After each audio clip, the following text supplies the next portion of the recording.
Got a new member this morning or this evening. I see him.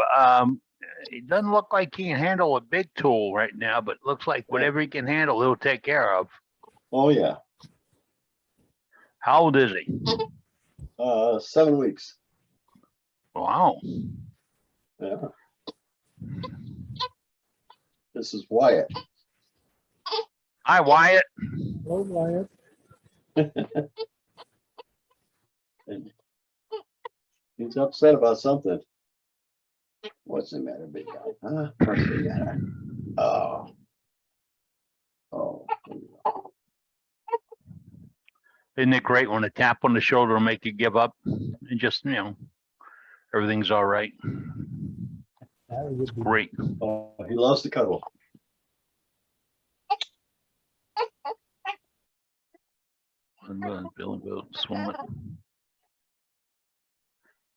Let's see, Tim's in. Looking through notes for tonight. Hey, Eddie. Yes, sir. Hey, how you doing, Carl? Good. 2 weeks ago, I believe it was, someone had offered to do a demo on making a bourbon smoker. And I don't think that anybody took them up on that yet. I thought we had him do that demo. at the moment. Yeah. Because he did do it week before last, or was it last week?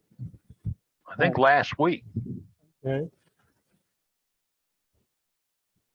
I must have missed it. If it was done, I'll go back and look.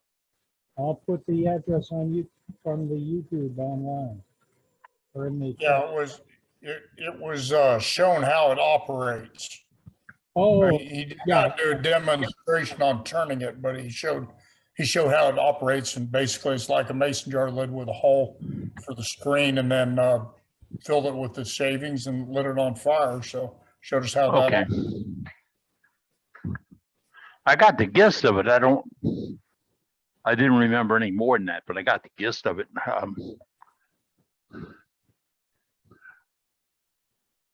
I saw somebody do something sort of like that at one of the trade shows. They were doing a little demo. I just can't remember who did it. I see the Tennessee Area Woodturners has got a show coming up. I think that's in the late winter, early spring. I went a couple of years ago, and it was a nice show. It really was. And it's just about how we do it. A bunch of people get together, sit on a tailgate, and talk wood turning.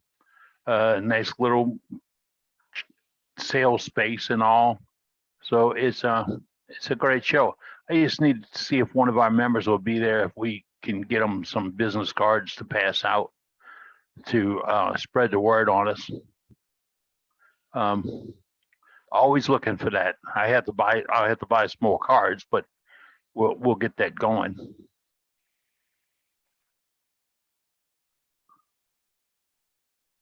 We're looking at the list here. Who's in? Safety Sue's in tonight. Tim Hatch is there. We saw him already. A lot of you folks popping in this evening. It's nice. Keep an eye out for Brenda, because we're going to have to put her and Doug Miller and maybe a couple other folks to work tonight for demo assistance. At about 7 o'clock Central, I have a little update to give you folks, you so kind folks. All right, Dave Rhodes, we don't have an actual how to make video on that smoker, Carl. So we got to work on that. Dane may have that lined up. If we get him online tonight, we can find out.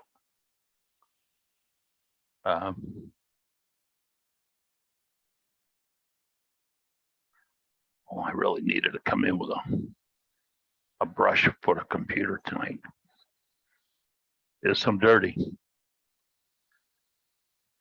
I had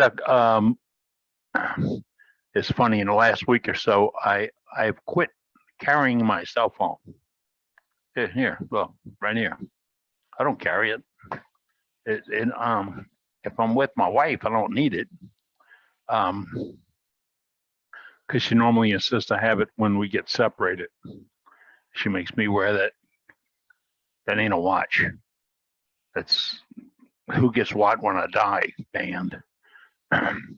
But I don't carry my phone. I don't think I've had 2 phone calls in a week from anybody about anything in a whole week. Well, I mentioned that I was trying to get a little bit below board. I didn't realize I was getting below ship. But We can solve that if you really want. pardon? We can solve that if you really would like. Well, I like, I'd get calls from folks all the time wanting to chat about this and chat about that. Some guy texted me today about he wants to get into some thread chasing and what I recommend. And I tried to call him back, couldn't. I put my information in a chat to him. When I was learning how to chase threads and do it on my own, and that was not with the power thing. I made one of the powered ones that Lady Turner, I can't remember her name. She's credited for doing it. Bonnie Klein. I made one of those, but I had, as a gift, somebody gave me a complete set of the Sorby threading tools, and that's the 10, the 16, and the 20, and the lever bar, and some other things. And it wasn't like the new ones where you got one for one in for the other. They were each separate inside and outside cutters. I had just torn down a shopping center here in New Orleans, and it had wrought iron handrails going around the place. And after they put them in, they found out they were 6 inches too low. That's when ATAG first came into play, and you had to make things, bring them up to speed. And they went through and they added a stepper on top of the handrails that was a 3x8 mahogany with a dome top and a routed out bottom to fit on the handrail. And it probably was a mile of that stuff going around in that place. And the section I pulled out, the first or second day I got there, there was guys with mauls going around and cracking them and throwing them on the ground. I said, whoa, put the brakes on. I'll save you a lot of work. They'll be gone tomorrow morning. I don't want you to do it. And that night I went back with a air compressor and a zip gun to break the bolts off because they were rotted out. Zipped them all off, put them in a stack, took them here to the house. I had them here for a long time. Great test pieces. It was mahogany. And at that time, it was just about 35 or 40 years out in the weather, and hadn't been treated properly or painted or anything else right. It weathered very well. And that's what makes you pay attention to it. Been out in the weather, rain, everything for all that time, and still didn't show wear and tear. Well, you chuck that up to do threading because it was dense enough to hold the threads, but soft enough to allow you to cut them with enough fiber that it didn't blow up when you got into it. And I practiced. I got the tools, but I didn't get the instructions. So I practiced day and day and day and day and day.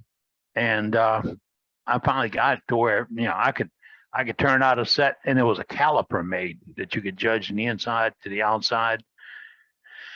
I had it. I didn't know what the hell it was. So I never got to use it. I got pretty good at doing the males first and then fitting the females up to it. And it became a blow and go thing for doing a decorative bar, a decorative piece with threads on it.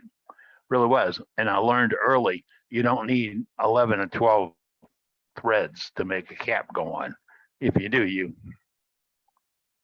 one of our fans, one of our founding members, Dale Campo, showed me one he made on his ornamental lathe. The way you put it together in quarter turn, it was fully thread locked. The way he cut the threads, and it was gorgeous. But he did it on an ornamental. It cost $20,000. I'd rather go buy threads than that, but it was a fun thing to play with. I wish we could get a demo on how to do those, walking those threads, because it's a rhythm. It's a rhythm, and you have to understand that you have to be in that rhythm, and that's going the outside and then on the inside.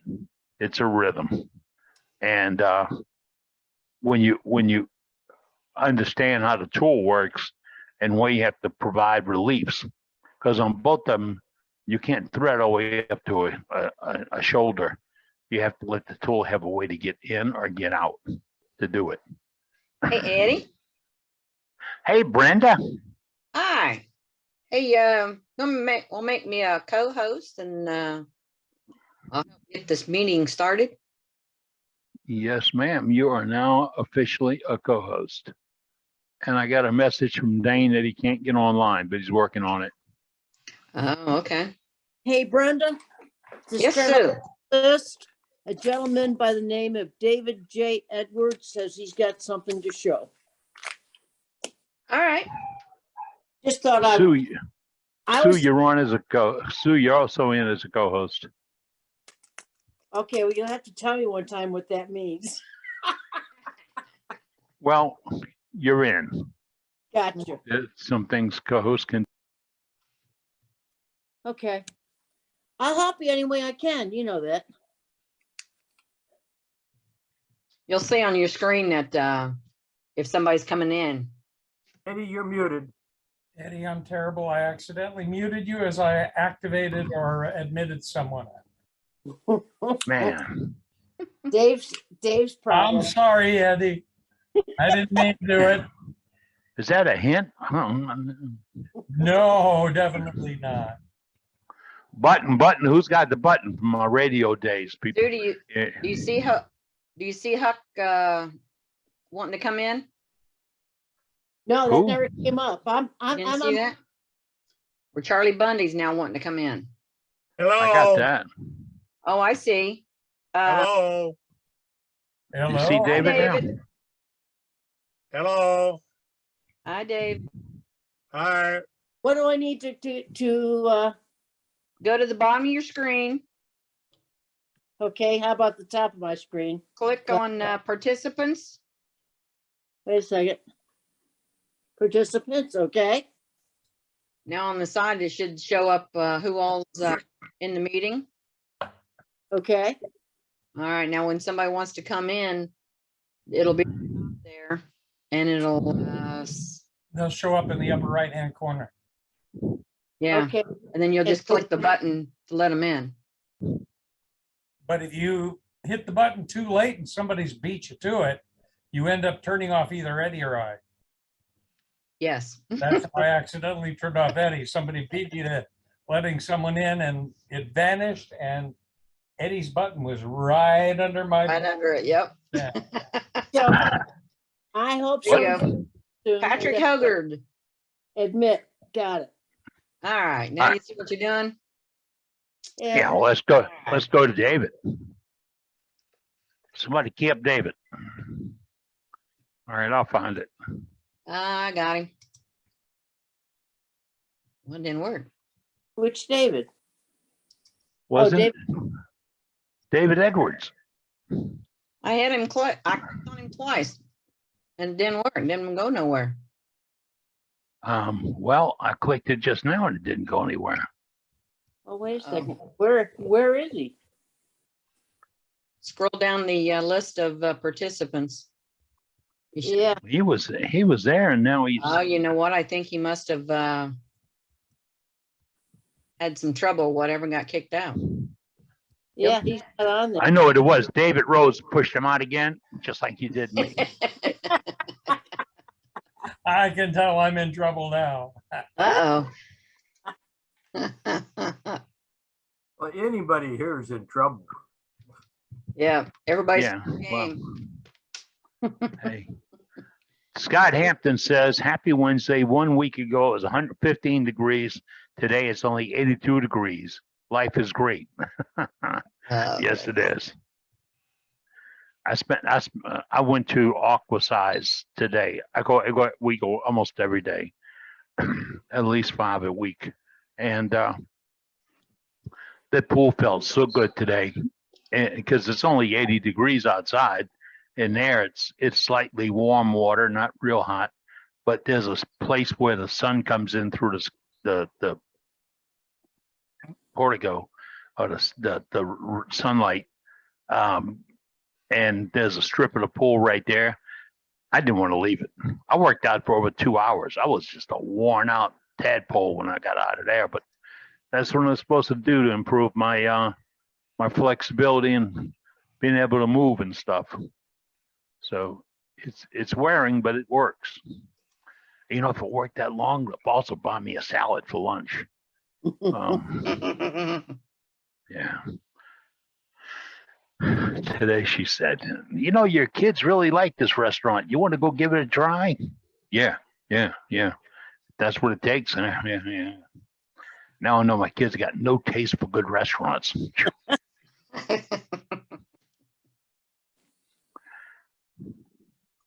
But it seems when you get in a conversation with millenniums today, they all know where the good restaurants are.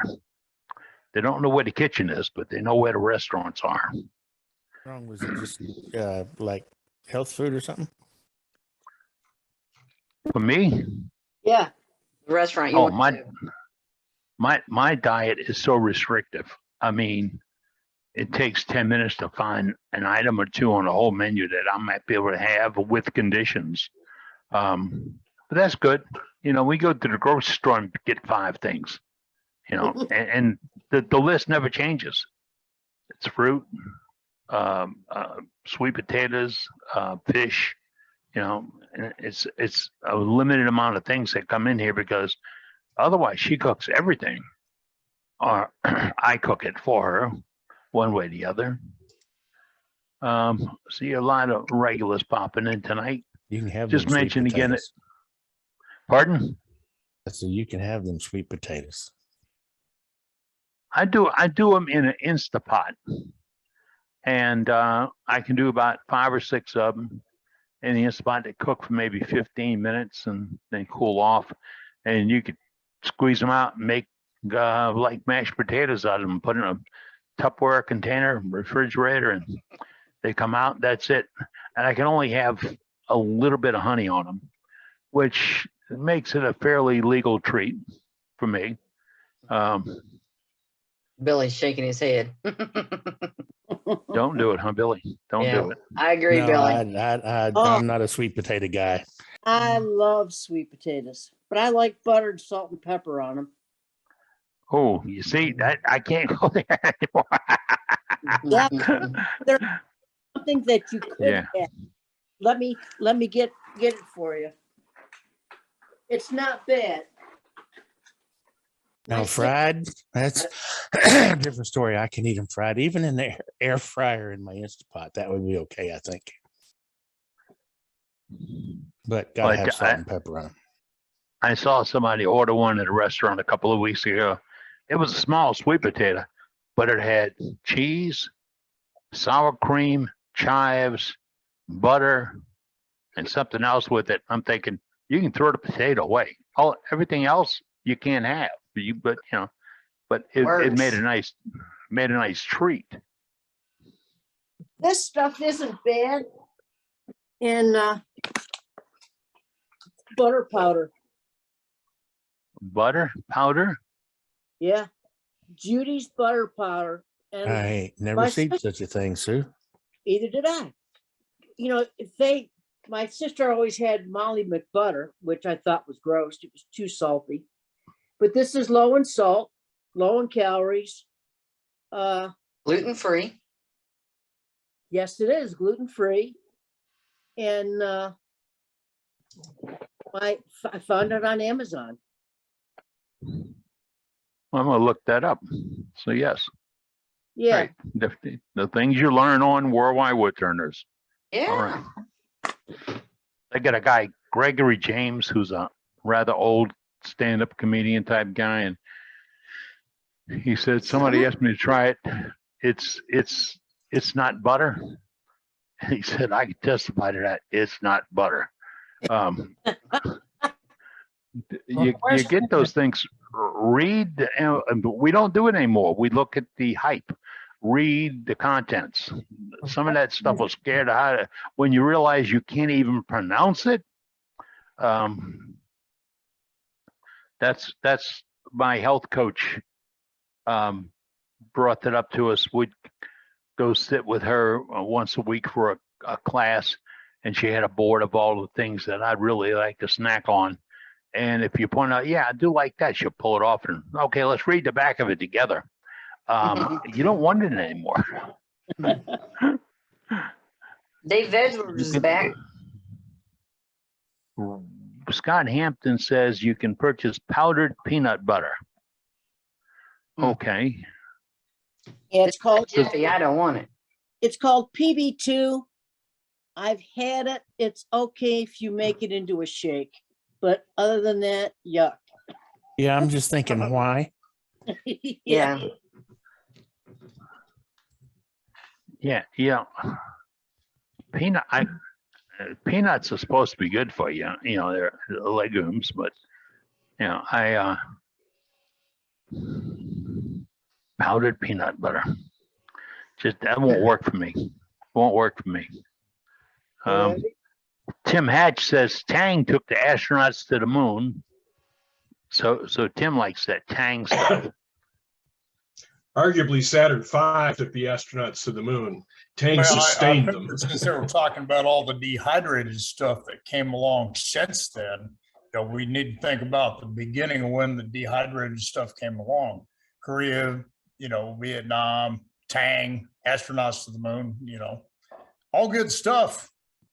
Hey, back in the 50s, okay, it was a treat to get Tang because it was expensive. Yeah. Dehydrated milk started it all. Yeah. And I hated that stuff. Dehydrated milk was around well before that, didn't that come out after around World War I? That's what I'm saying. It started the whole thing. Maybe even before that, maybe even the Spanish-American War or something like that. Edwards now. You could argue that Napoleon's revolution of the bread industry allowed him to field much larger armies because he could feed them more. So,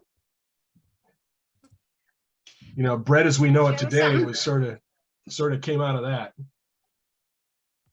All right, Dave Edwards is with us. Dave, you had something to show, so we lost you for a little bit. Yes, just about the time I was about ready to come on, the electricity went out. Oh, nice. Too many of the electric cars plugged in. Someone forget to pay the bill.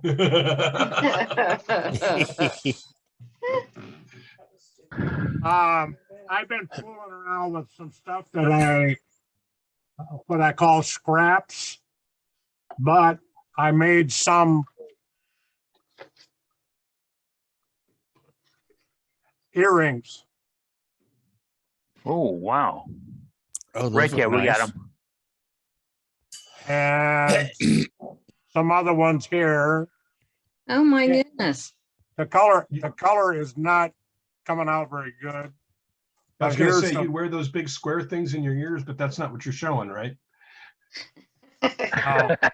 I think he's showing the dots on the squares. Oh, okay. How about this? Much better. What's the material you use, David? Acrylic, the leftovers of pin blanks. Good move. Acrylic, and they were just laying around here, and I just put them back in the chuck. And I'll show you the chuck that I would use. Everybody knows what it is. Yeah. That's a massive thing. Oh, yeah, It's that a- pen it's a turning pin- tool. It's a pin Yeah. blank, but I just took a regular blank today and put in here for show that you can put any size in here if you put a stopper in the back here. And you can tighten it down and you can just take light cuts and make your size. And this, well, just a second here. You're just gluing those to a post then? Yes, here's the post. Okay. See, it goes right like that there to glue that right into place and then cut it off and then turn this part in this type of chuck. Oh, See, you got a little hole right here that I turned to the size of this little cup. the earring piece. And you put them in there like that there. You see how it Yeah. fits right, Yeah. fits right in there? Well, that little piece of plastic that I cut off, it's already glued onto that. So I tighten this down, just turn it with light cuts. And that's what I came out with, the earring. I'll be darned. Wow. It just stuff that you don't have to buy because you already got, if you made pins, you already got some spares or some other wood. You can make it all kinds of different kinds of different colors. Yeah, I don't want to, we have a rule about butt. I like what you did. I've done something like it in the past with exotics, like Cocobolo. And I Yeah. do little ones for the dots and then do a large one for a pendant Yeah. or a, But see, here's a pin that I made. I can take whatever's left over from this pin. It'd probably be down here somewhere, and take that and put in that pin chuck and turn that down to fit the cup that I have to glue it on. And then you just take and let that dry, and then you put it in this wood chuck here. You probably And- make, what, 2 or 3 pair out of Yeah, you can make about 8 pair. I've already 8 got, pair. yeah, I've already got 3 pair off of this now. See, the length of it was probably about this long. That's a full pin blank there, right? Yes, it is. Okay. No, I was thinking. So each extra time you piece. take a pin off, it will just go down like that. Each time you have to make a pair. You don't have to, because maybe somebody only has 1 ear. I don't know. That's a pretty There- good idea. So Yeah. that's what I came up with. thank you, Nice, David. David. That's nice. Nice, Did you make yes. your own jaws? Pardon? Did you make your own jaws? Yes, the wooden ones. Yeah, this is just a regular chuck. Mm-hmm. You can't see me now, but Oh, wait, we'll go back to you, David. Let me get over there. okay. You disappeared for a second. There we go. See, it's a regular chuck that I adapted this onto it by drilling holes for the screws to match the chuck, so that when you take and open it up here, you can see that as you tighten down, it will tighten around this little cup. Got it. This little cup that I have already a piece of plastic on. See, I have one here that's all ready to go in there. But whoops. All you have to do is tighten it down then. Oops, going the wrong way.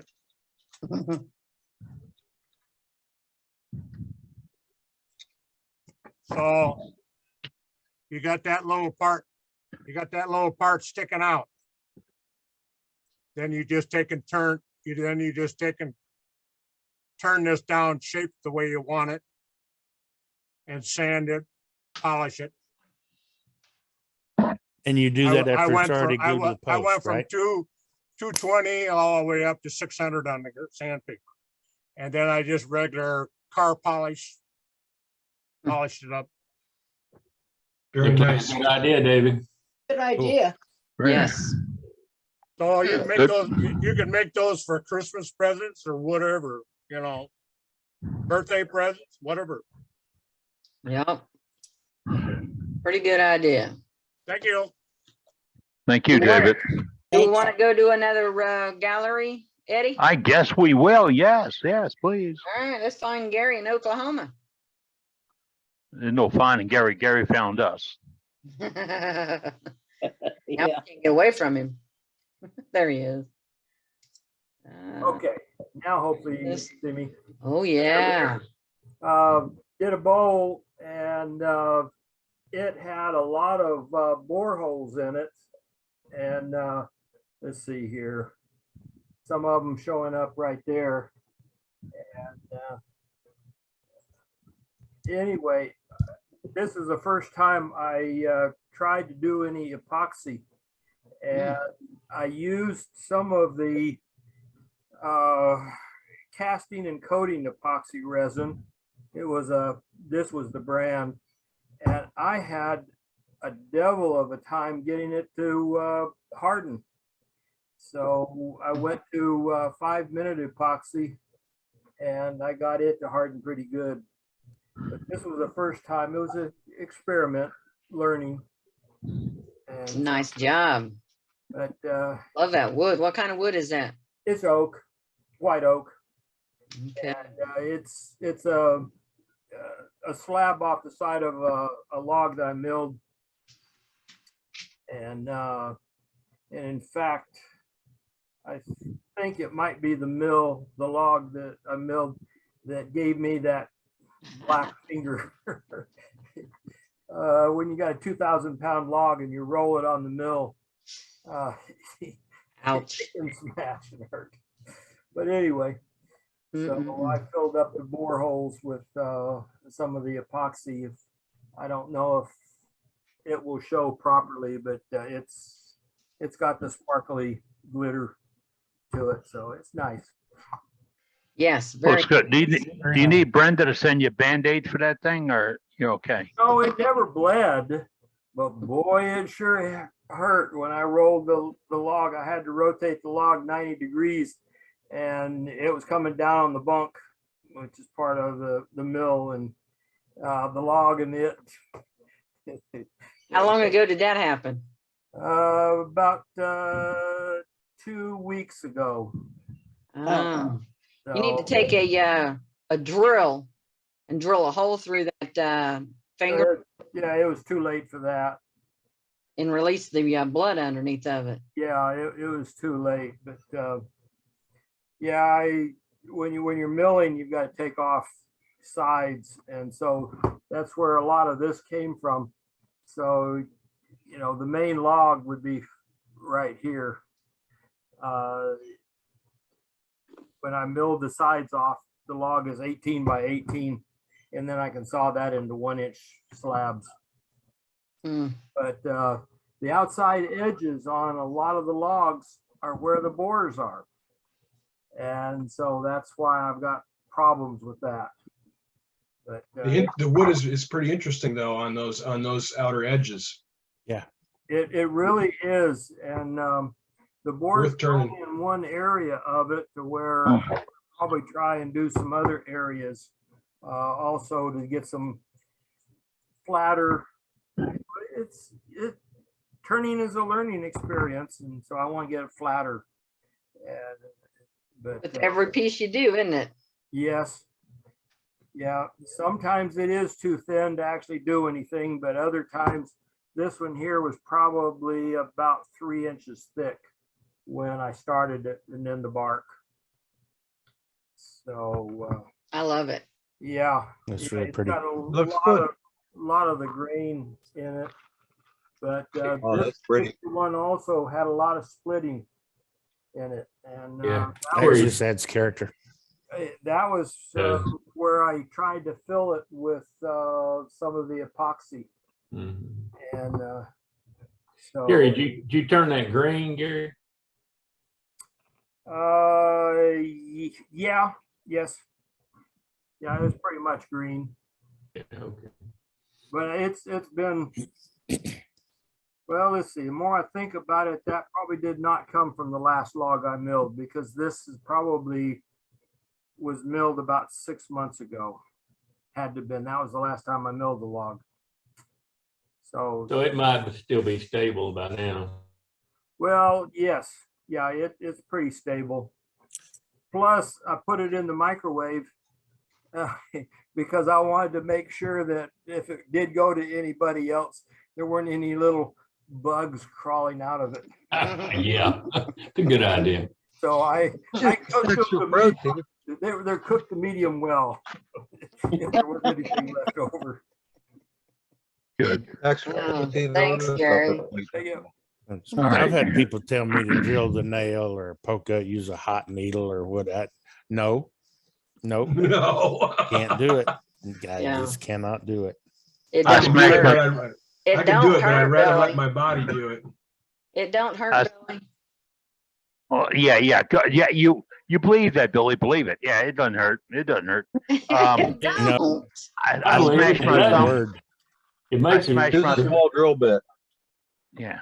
I smashed my thumb when I was in Vietnam, and I went to the medic the next day because I couldn't sleep. I had it tied up on so I could sleep tonight to relieve the throbbing. And the guy's talking to me, and he lights a little candle thing, and he's unfolding a coat paper clip, and he says, "Yeah," and he's waving it over the heat. He says, "Yeah, let me take a closer look at that," and right through the top of that hot paper clip. Whoa!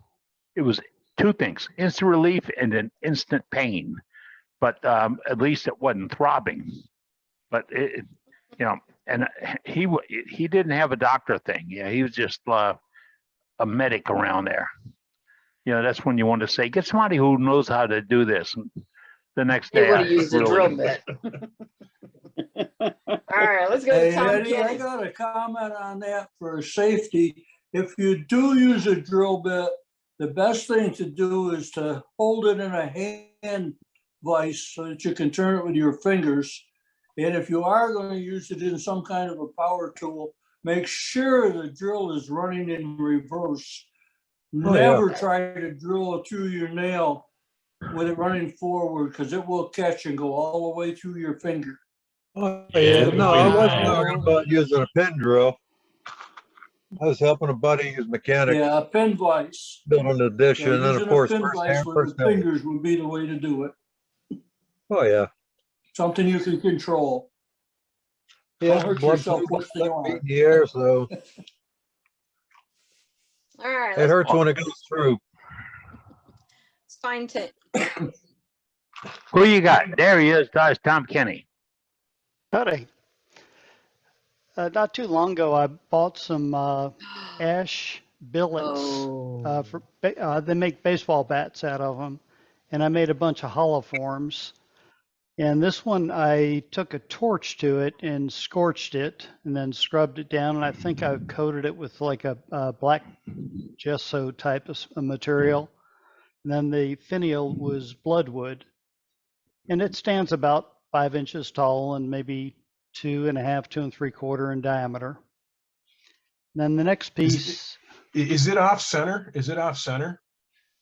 No, it's not. sitting on the. It's not sitting on It's the. on a It's little not sitting turntable. on that.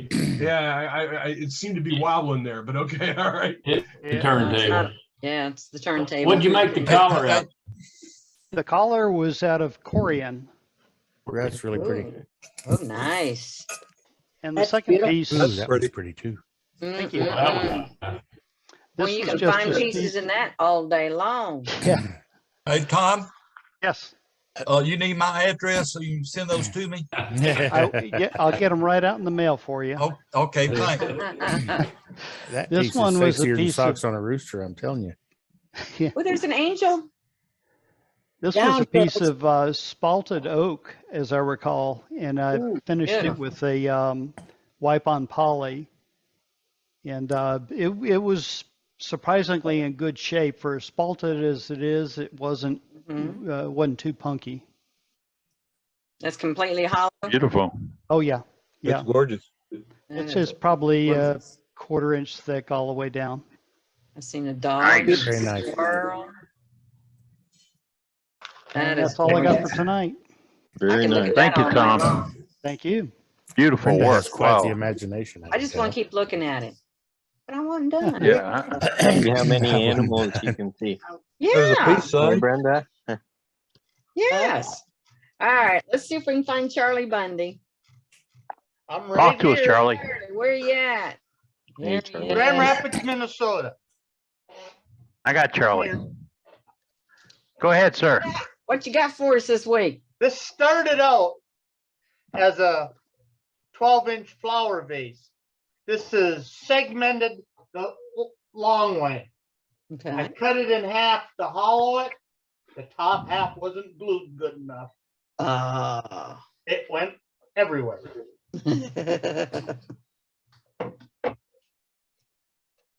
Nice. That's cedar and birch with tongue oil. Nice. Somebody forgot to tell me that tongue oil takes a long time to dry on cedar. I think it takes a long time to dry on everything, ain't it? Yeah, pretty Longer much. on cedar. Oh, That's probably because of the oils and Yeah, cedar. the cedar has its own natural oil. Yep. I like that lid. Beautiful though. Was Yes, it it pure is. tongue oil or polymerized tongue oil? It was it was the last one you said. Polymerized. Polymerized? So Okay. tongue oil finish. Yeah, so polymerized tongue oil. It's probably the oils in the wood itself, because it's only really the pure tongue oil that can take crazy amounts of time to dry, unless it's in really oily wood like rosewoods or cedars or stuff like And that. I had it break, and the only way I could finish it off, I had to put a faceplate on it. Mm. So I had to plug the hole with something. You could put a piece of felt if you like. Do some okay, dot I like painting that on the idea. bottom of it now. Felt on the Felt's bottom, great. call it a cookie jar. Yeah. Nice stay work, Charlie. Yeah, Yes. Nice work. that's all I got this Looks week. good. Looks great. I got two Thank you, more Charlie. molds coming. Ah, All righty. let's see what Max wants to show us. Who's got it? Who's that? Matt. Matt. You know Matt guy, that Matt guy? Oh, yeah. Yeah. Yeah, That you know that crazy guy? guy. Michigan There he guy. is. Yeah. All right. First thing I wanted to show you, Brenda, is that I'm on your brigade today. Oh no. Uh-oh. That's all right. Oh It's just no. it was just a flesh wound, and the lathe was off, and I did it with the cutoff saw, believe it or not. So my thumb too close to the kerf. Oops. Just I a was in the scratch. I was in the shop yesterday for the first time in a couple of weeks. I haven't felt well enough to be in the shop. I've been sick, so but I'm steadily improving. But I made this little box and a little piece of ambrosia maple. Nice. Oh yeah. So, Nice. and I'm gonna Thanks, man. I'm gonna paint the lid. It's only got a couple. Paint? I'm gonna paint the lid. Paint. No. No. Yes. Somebody get a I've been rope. planning to make this Yeah, somebody box out tie of him that piece up. of wood Yes. You're and gonna paint it dot for like You're weeks. gonna dot it. Paint Yeah, that pretty so ambrosia I got- maple. I You got gotta be some- ashamed of yourself. Thank you. I wallow in my project, do shame. what you want. Shame. Yeah, but That'd look it's nice, I've got though. I've got a lot of wood in the shop, so you know it doesn't matter. But I've been planning this piece and a wide lid like this to paint a specific design on it. So we'll see how it comes. So I wanted to paint it. You know, all the dot painting that a lot of people do is all on black painted rocks or dark wood or something, and I wanted to try to do it on a different color scheme on light wood to see what that is. But anyway, that's what I have. So Hey, you know what, Matt, while I got you here, I got a question for you. I have a customer that wants a ink pen with a Masonic emblem on it okay. to engrave, and I can't find one. You got any idea where? Oh yeah, there's a ton of that stuff out. For some reason, you came to mind when I was trying to find one of these. I can't find one that. You're talking about the Masonic, the compass deal, Yeah, the or compass whatever? and the square. Yeah. Yeah, that's. I'm sure that imagery is out online. I just Google it. If you'd Well, like, I Brenda, I'll have, find. Brenda, The cheapest I can find one for is like $9.99. Brenda, Just for the image. Yeah. Look on Pinterest and take a screenshot. There Yeah, you go. there's a ton of that stuff that's available for free. Just put the word "free" in your Google search. Well, I did that too, and it still costs. It still costs you to do that too. Or images. Wow. You just want the image? Yeah, I just want Yeah, the image. I'll find one and send it to you, Brenda. I probably have one of those in my image stash somewhere because I got a big stash. I knew you'd have it. Yeah, I got a big stash of tattoo flash that'll probably have some of that stuff in it. All So right. I'll send you one, Brenda. All right. Thanks, Matt. You only Yep. charge you $19.95. That's all. Yeah. and if you can't find one, I'll send one to Brenda too. That'd be good too. I happen to be a find, Mason, so I have lots of those symbols on paper. Okay. Yeah, go ahead and send away, Scott, because that way she'll have some choices. So Yeah, I'll send her one too. You know, Brenda, What you is it can called get, again? Brenda, you can get those where they're already in the pen blank. You know, they're laser cut or whatever. Really? Yeah, Woods and Whimsy sells some that are. Who is it? Woods and Whimsy. Woods and Whimsy. Hey, Brenda. Yeah. I just put a link in the chat. Those are free. Okay. From MasonicSupplyShop.com, Masonic emblems and logos. Yep, that's a free one. Those are free. Just scroll down and pick the one you want. Tell it whether you want a PDF, a PNG, a GIF, or whatever. Okay. Thanks, guys. there's another one. I'll put Woods and Whimsies in there for you, Brenda. Okay. Well, you guys are great. This is the way you asked for it. Yeah. When you ask for it here, you get it. All right. There's In another one. triplicate. In triplicate. You want it, You you got got it in options. Toyota. You got options now. Yes. Let's see if we can find Howard. Who was that? Howard. Right here. Talk to Hello, us. hello. Can Yeah. you hear me now? There he is. There he is. All right. One of my friends gave me a piece of river birch. Oh, And, my goodness. It was somewhere between Spalding and Doty and almost to dusk. And I didn't know it till I started turning on it. And so What's Wood Whimsy? I took sanding sealer, put on it, turned a little bit, put some more sanding sealer on it, turn it some more. Kept doing that about 5, 6, 7 times. Here's his new truck. And it came out pretty good, I think. Yes, it did. Yeah, that's pretty, Howard. Looks nice. Pretty. I couldn't get the Oh. inside. I kept doing that on the inside, kept putting sanding sealer in there and kept working on it. So I decided I'd just close it up. So I got a piece of walnut, turned it from the inside out. So the inside of its shape, and put a Morrison tenon on it and glued it in there.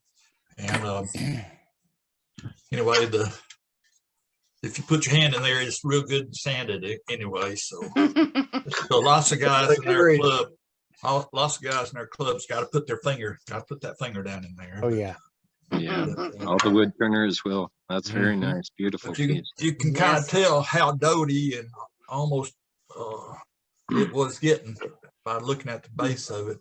But it's pretty bad. I should have just chunked it, but when I saw this grain, I don't know if you Yeah, that's too pretty. Oh, to throw yeah, away. pretty.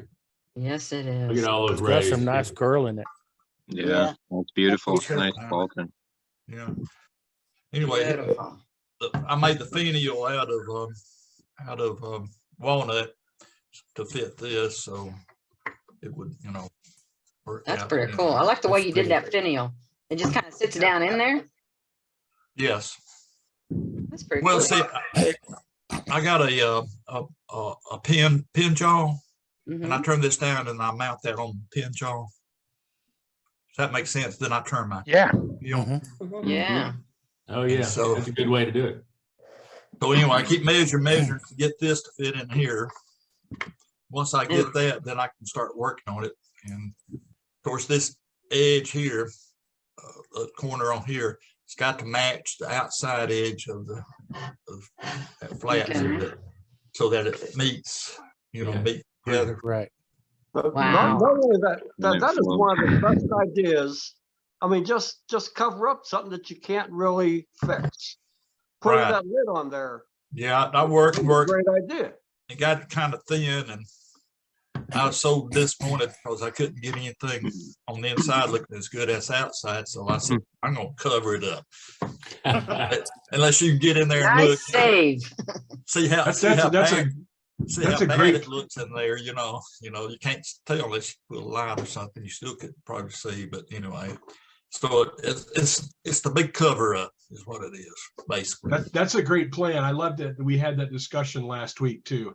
I love that that's a great idea to cover that up with a much smaller hole. Works for me, dude. Yeah, in wood turning, you're always covering up your mistakes, coming up with new ideas, so, that's part of Yeah. wood turning, It is. It absolutely things do not go like you got it in your mind to plan everything. So you got to go with the flow. Yep. I know. Like I said a little bit ago, you learn at every piece with every piece. Right. Yes. You're always learning. You're always Yep. learning. Yeah.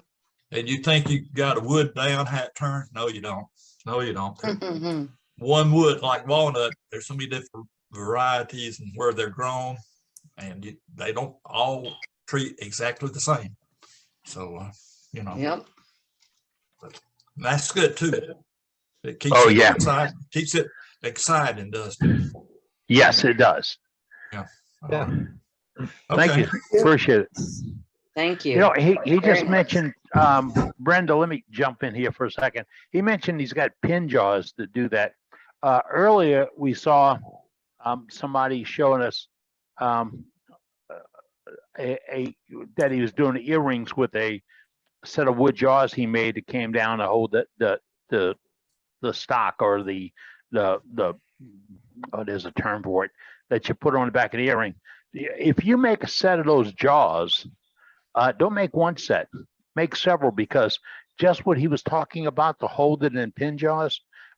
If you want to turn something like that and you want to hold it, you can hold it in those wooden jaws exactly the same. You can bore the same size hole that you have in the top of the container, or whatever you want, and shape it up, enlarge it. And it's wood to wood. It'll have a good bit of bite, but don't coat it. Don't put a finish on the inside of the jaws. You want to have that friction of wood to wood, and it works out great. I've got several sets of them that I've made for holding lids and tops and things, because if you need it today for a 2 1/4, you groove it out for a 2 1/4, and tomorrow you knock that 1/8 of an inch off and do the next one you need. It's a good way to hold materials, because remember the rule: if you can hold it, you can turn it. Brenda, who you got up next? Let's find Scott Teak. Scott, talk to us, sir. Yeah, I'm here. I There was he just gonna show is. you what that kit looks like. I have one that I got started. So there's what it looks like. There you go. Yeah. Nice. Okay. And it fits a Sierra style pen kit. Okay.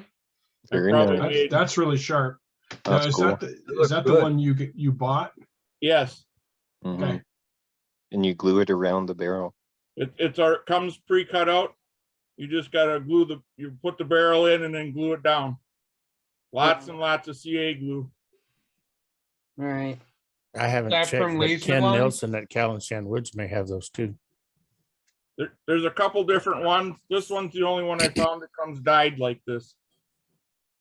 Okay. And if you can actually see on that square, it's actually segmented out into segments like a ruler. Oh my. Cool. Yeah, I've dealt with those It's before. pretty cool. Nice. Yeah. Probably made 30 of these for the guys at Lodge. I can't make them fast enough. This guy wants me to engrave Master Mason on it too. So we'll see if The I word can- Master Mason? Yeah. Do some practicing first. Yeah. Definitely. Yeah. All right. Thank you, Scott. Beautiful. Go back. That's all we We're got on sharing the list information. right now. That's all you have on the list. Yeah, that's all we got on the Alright. list right now. Wow. I know folks been turning all week long. It's about 25 minutes before we go to Bob Grinstead for his demonstration tonight. Maybe Sue's got a safety tip. She just Sue, for a minute. Sue backed out for a minute. Yeah. She should get a Band-Aid. Scott Hampton or something. Captain? Wait, Tim. Yes. This is Scott again. I got a question. Has anybody turned catalpa? Oh, yeah. Yes, I have. It's pretty. Oh yeah, it's beautiful stuff. The stuff I have has been in my shop for probably 15 years. Ooh. Cut it on the band saw the other day. It was pretty dusty. Is it going to stay dusty or is it going to cut? No, it's dusty. Yeah, I'd vote for Dusty also. It's dusty. But it's worth it, man. Yeah. It Oh finishes yeah, it's my pretty, my real color. pretty. But it's real dusty. Now, Scott, consider wet sanding when you sand for the final. Okay. Because of being dusty, it'll clog up your sandpaper and leave bruises or marks, where the wet sanding will help you prevent that. It's not like you're dunking it in a tub of water. You know, you're just coating the sandpaper. I use Vince Welch's. I don't know what the brand is. It's blue. It's waterproof paper, and I pretty much do all my sanding with the stuff I get from Vince like this. I don't buy the exotics, but if you take care of it, it'll last a long time. And if you wet sand with it, I think it'll last forever. But it's an idea when you're doing dusty woods is to try to reduce the amount of dust you keep putting back on the piece. Thanks. All right, Scott. Let's see if we can find Scott Hampton then. Who? There he is. Scott Hampton. There he is. Yay! I gave an IRD last week. I'm going to show you guys what you miss out on if you want to sign up.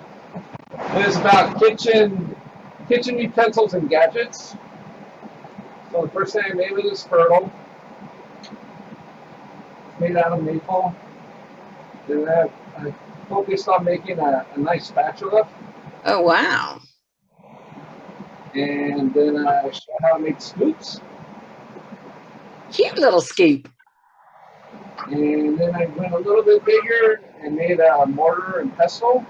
Oh, nice. Oh, That grain. I know, it's a beautiful fiddle back in there. Yeah, nice fiddle. This is like a dual purpose one. So I flattened this side so you can use it as a muddler for drinks, like mint juleps and things like that. And then I round over this one for inside the bowl. Oh, okay. And then I turn my attention to making handles or pizza cutters and ice cream. Yes. Like that. See, you Love it. guys got to sign up to my IRDs. Just to let you know, in a week and a half, I'm doing a free one. I'm going to put the link in the chat. It's in honor of my celebration on the second anniversary of doing online classes. This one's for free. There's 99 spaces available. I've got 10 people signed up already, and I just put the information out on the AEW website. I'm going to show how to make my spinning pops and magic wands. So if you want to see a free Zoom live interactive demo that I do, sign up for it. Sweet. time, so Thanks, Scott.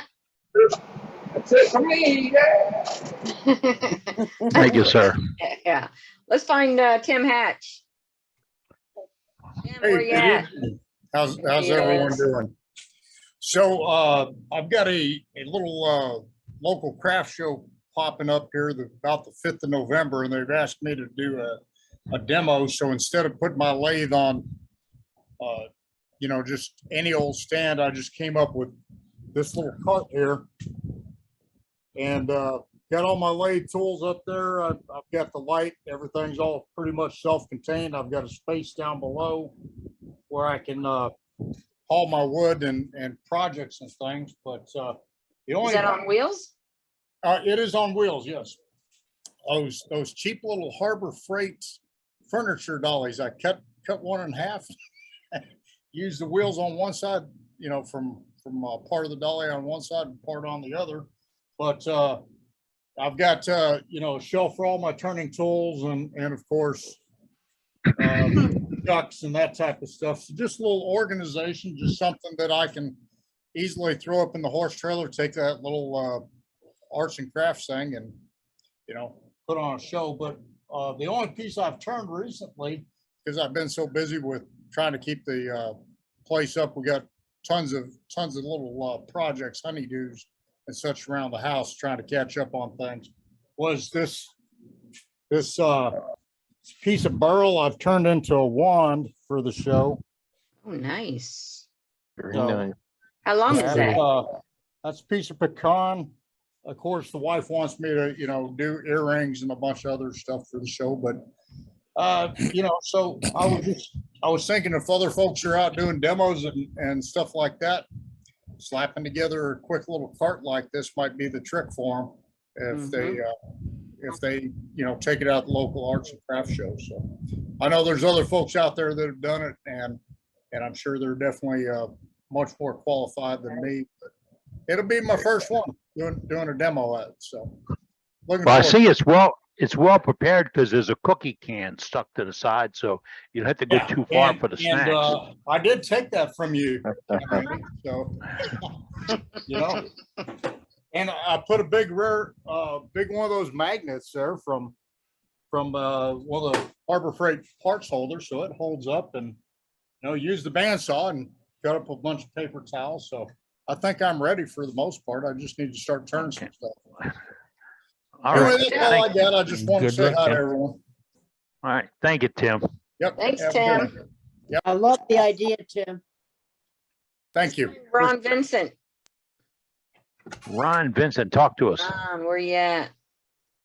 Here I am. Nope, that's You find me? Ronald Todd is who I'm looking at here. I'm looking Yeah, for not looking. Ron Vincent. I'm right here. No, I got to get it back out because we There he got is. Okay. I was fooling around the shop today. You got a Band-Aid. Well, that's not from the shop. That from running into something. Oh. I did a little dyeing. Oh, yeah, you did. Look at that. It's just mixtures of dyes. It's a piece of cherry. That's pretty. Cherry. Dyed cherry. And the little lid for it. For potpourri. What kind of paints did you use? Iridescence It's not paint, it's dye. or dye? Okay, what kind of dyes do you use? It's just craft supplies, artisan. Okay. Are they alcohol dyes? Yes. I did black leather dye over the whole thing and then sanded it back and put, it shows a lot of green, but there's actually no green. It's yellow and blue and red. Well, yellow and blue is green, so. Yeah, with the blue and the yellow matched or met, they got green. So that's pretty piece. What I've got today. It is really It's pretty. beautiful. I like the shape I too. Gorgeous. Yes. It's just a Very lacquer, nice. clear lacquer finish on a rattle can. Good deal. Nice job. Thank you. Let's Thank see you, what. Ron. All Let's right. see Where are what you going, Doug Miller Brenda? done. Doug Who? Miller. Doug Miller. Guy. Well, howdy. That other How is Doug. everybody? I've been on the road Doug, all how you day. been? Just walked in. Oh my It's good to goodness. see all of you. Let me show you what I did just the other day, and it was as much an experiment to make sure I could do it, and it's got some problems. I'll even show those to you. Switch the camera around. The whole idea here is that a skein of yarn would go down over the spindle, and this rotates very easily. It's on a. Let me take that off. That's not even finished yet. As you can, there it is. You can see the little Lazy Susan. That's a 2-inch Lazy Susan bearing, and of course wow. it screws together so that there we go. So that it spins. It spins very easily. But I've had a little problem. The screws I used, I went through. There you can see the 2 holes where I went through. But I've gotten some new screws. I'll remake that. It's not a problem. But that'll screw onto there, and then that spindle will get attached and finished. And like I say, just take a skein of yarn and just drop it down over that through the center. And then there's a loose string in the center of that yarn that can be pulled out.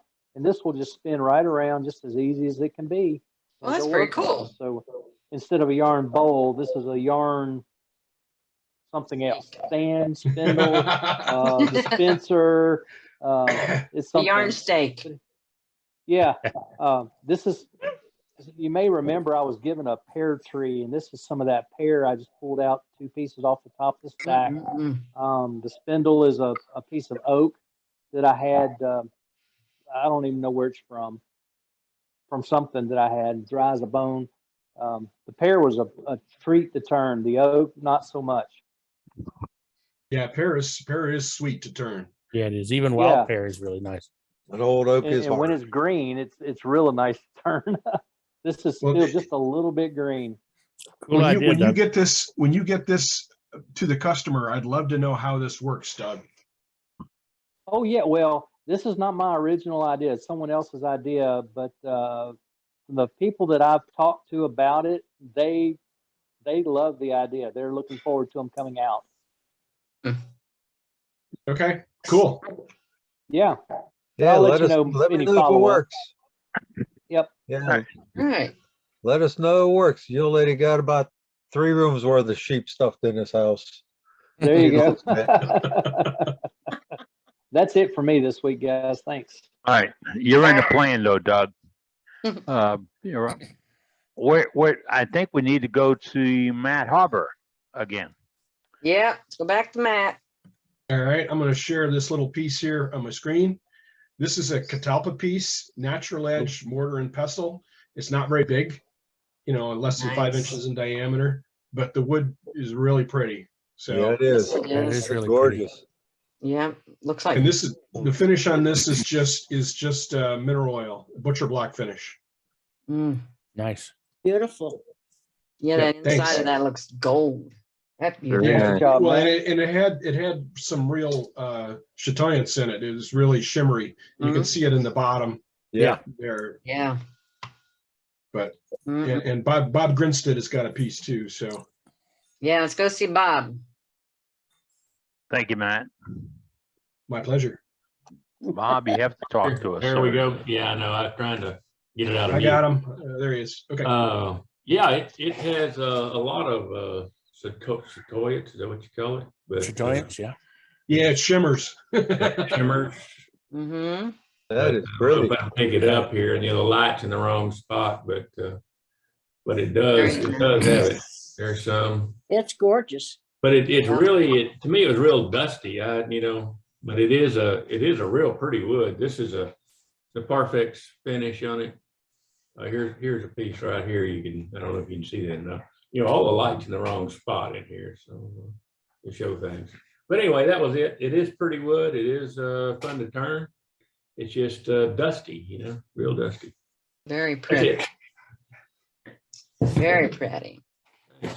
Okay, as a note, Scott Hampton did put information on that IRD that he is going to host on Saturday, September 24th.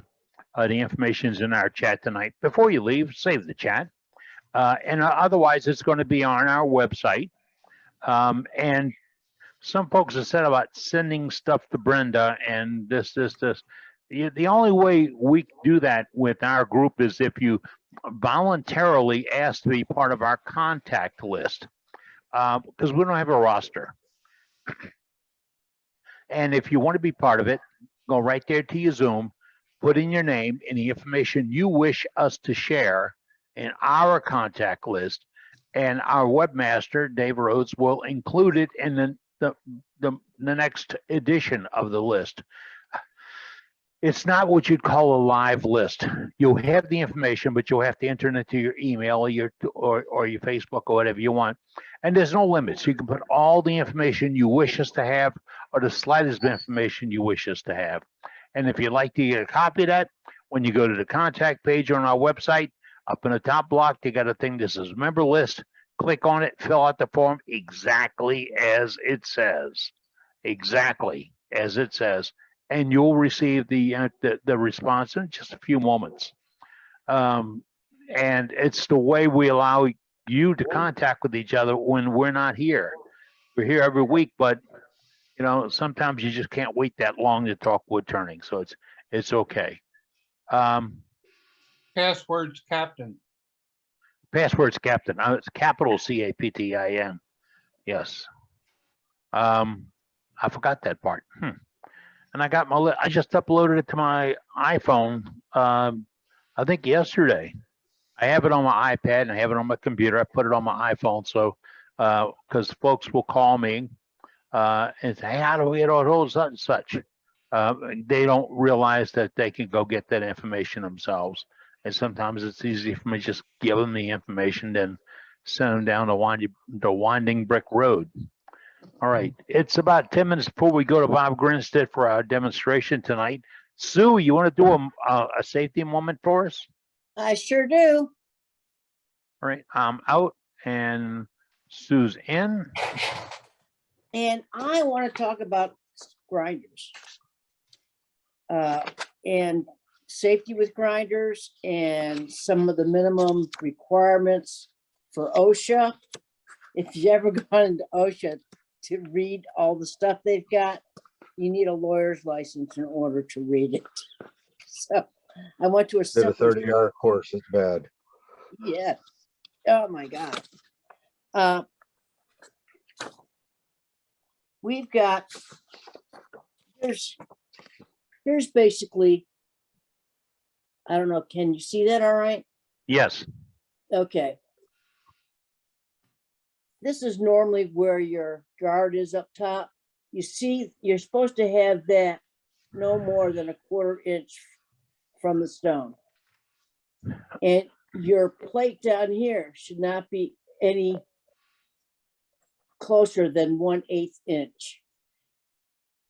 Now let's talk about the stone. We're not talking about CBN wheels. We're talking about stone wheels. Whenever we sharpen something, yes, we are getting metal dust, and we'll talk about that.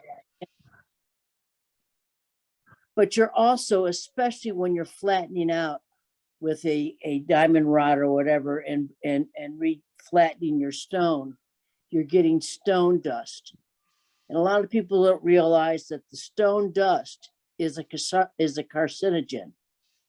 Not only should you be wearing masks, a good mask while you're grinding, it's a good idea to have a separate dust collection set up. You can do that just with a shop vac that's running about 70 FMs. And that way you could easily change the hose from wheel to wheel, depending which wheel you're using on. Never use the same dust collection that you used to do wood dust. Wood dust is flammable. When you're sharpening something, it creates sparks. So please use a separate system in order to vacuum any stuff from the grinder. There was one thing that I was interested in and a lot of you already know it, but maybe some of the newer people don't, is the ring test, especially on, this is for the stones, not for CBNs. The ring test. Does anybody know what the ring test is? Yes, No? but I'd like you to explain it. Yes. Okay. The wings, when you get a new wheel, put that wheel, do not put it on. Put that wheel over a rod, whether it be a metal rod or whatever, and you're gonna ping that with a piece of plastic, a plastic end or a wooden end of a screwdriver every 45 degrees. It should sound like a ring. It should sound almost like you're plinking A symbol. fine glassware. It should sound like that. I know. Now, if it sounds like a dud anywhere in those 4 areas, you have a cracked stone. Whatever you do, do not put that on your grinding wheel. There's plenty of stuff out there online showing you, how to ping it and all that stuff. They do give you a definition. But whatever you do, if it sounds like a dud, it's really a dud, you guys, and do not put it on the wheel. The other thing I wanted to bring up is last week I had asked folks to send me anything that had to do with looking up a sheet before you actually turned on that lathe. Actually, no one responded to that, which was a little disappointing. And but I got a nice email from Len Davies. He's got a couple of businesses, and so he woodwork. His life is woodworking, whether it be his home improvement business or his wood crafting sign business. And not only does he have a first aid kit in his shop at all times, but because he works by himself, if he hurts himself, he has to be self-caring until he can get EMS or whoever he can get to him or get to a hospital. So he has a trauma bag there. So I asked him what was in that bag, and he said basically anything that would stop bleeding, because that's the major concern. If you cut a major artery, you've got to be able to stop that bleeding, because you could bleed out. And he didn't actually tell me what he's got in his trauma bag, but I thought it was a great idea, because a lot of us are alone while we're doing this, and you need something besides a little Band-Aid to cover some of the cuts. So maybe out there we could get a list. People could write in and give us a list of what they would want in their trauma bag. Normally, even if it's just a tourniquet, something. But I know I keep my Band-Aids. I do get Band-Aids, but they're this thick and that long, because I'm on blood thinners and I do bleed. So yeah, I was very grateful for the suggestion for a trauma kit. And I think for those of us that are alone without somebody else in the room or in the building, that's a good thing to have. That's a good idea. It really is. So anyway, I wish you all safe this week, and be careful out there. Take care. Thank you, Sue. Safety Sue with us tonight. I was a construction superintendent for about 40 years, and you're supposed to have a first aid kit in your job trailer on a job. Always had a first aid kit, and there was always a seal tab, and it was my idea, a seal tab that went on it. And that was first aid. I always had a second aid kit. So if a guy came in and said, I just cut myself, can I have a Band-Aid? I can give you a Band-Aid if it warranted. But I would know if it warranted a Band-Aid or a stitch or such, or you can tell. But the idea was I'd have guys come in and say, I need a wrist brace. I hurt my hand last night while I was playing baseball. That's not first aid. Or, I've got, my arm is sore. Can I get somebody to spray on heat stuff? That's not first aid. So when you put a first aid kit in your shop, make sure that's what it's intended for. First aid. Don't use it as a place to go to get a little quick fix or whatever. And I saw one the other day made by Safety Supply House in New Orleans. And it had some zip. Oh, you call it? It's a tourniquet, but they're called zip locks or whatever. And it is a tourniquet that is maybe 12, 14 inches long. When you slip it on and pull it, it'll lock itself. So if you get a nasty gash on your arm, you can't use two hands, right? So you can put this on and zip it down. It's something that the sheriff's department here had asked them to find for them, because every deputy in our region carries two in one of his magazine cartridges on his uniform, because that's their first aid. If you're bleeding, is stop bleeding. So consider that when your first aid kit's that important, make sure you keep it that safe. And that tab thing got me in trouble a dozen times over those years, because somebody said, you can't do that to the first aid kit. Sure, I can. I didn't lock it. I just put a tab because the tab is broken. I need to look and see what has been taken. It's you know how it is when you go look for a Band-Aid and the box is empty. Exactly. You know what I'm talking about. Yeah. All right. In a few moments, we'll go to Bob Grinstead for our project tonight. But in the meantime, and right now, I have to explain something or extend something. We started this thing about 3 years ago with about 10 friends that said we could put this on as a weekly meeting. And last week, I kind of referred to the fact that I was going to put out an explanation and such on Thursday. Well, I did last Thursday. I put out a YouTube and a Facebook that explained my current position and our situation. Boy, y'all been great. The notes I've received, the information I've received. I mean, I know I've developed some friends. Just wasn't ready for that much. It really wasn't. But here's the deal. I have formally retired from the wood turning business of my life. That's the wood turning business of my life. I don't teach. I don't take commissions. I sell nothing. In fact, I'm sitting on about 1,000 cutters right now. And the wife and I said, we'll find some place to give them away. We're not interested in continuing this. It was a stress reliever, and it worked. It has worked. All my tests such that we had done early this week are looking positive. It's only in a week, and it's looking positive, and that's what we have to do.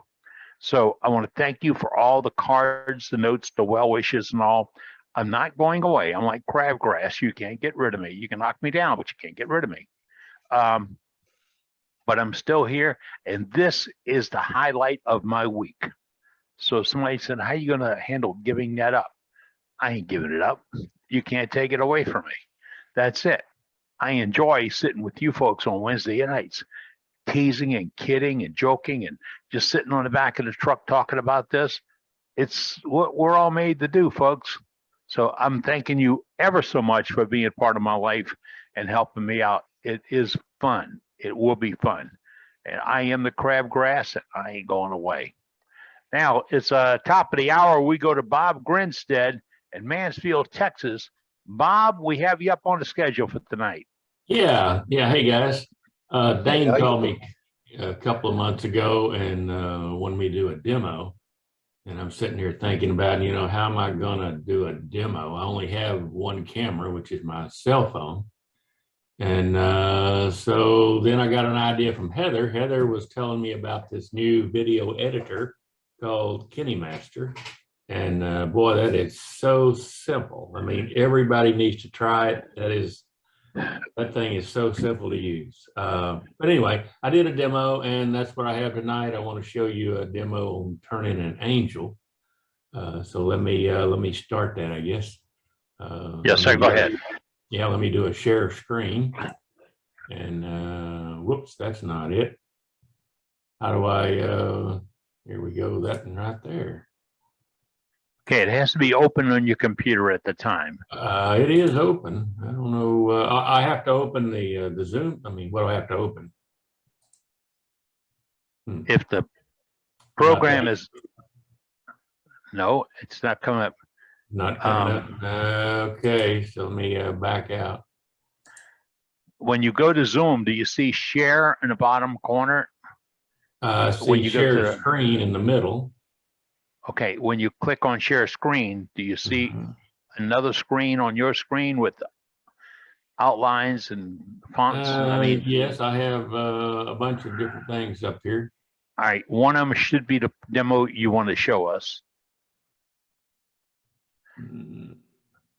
All right, where'd Billy Bird come from?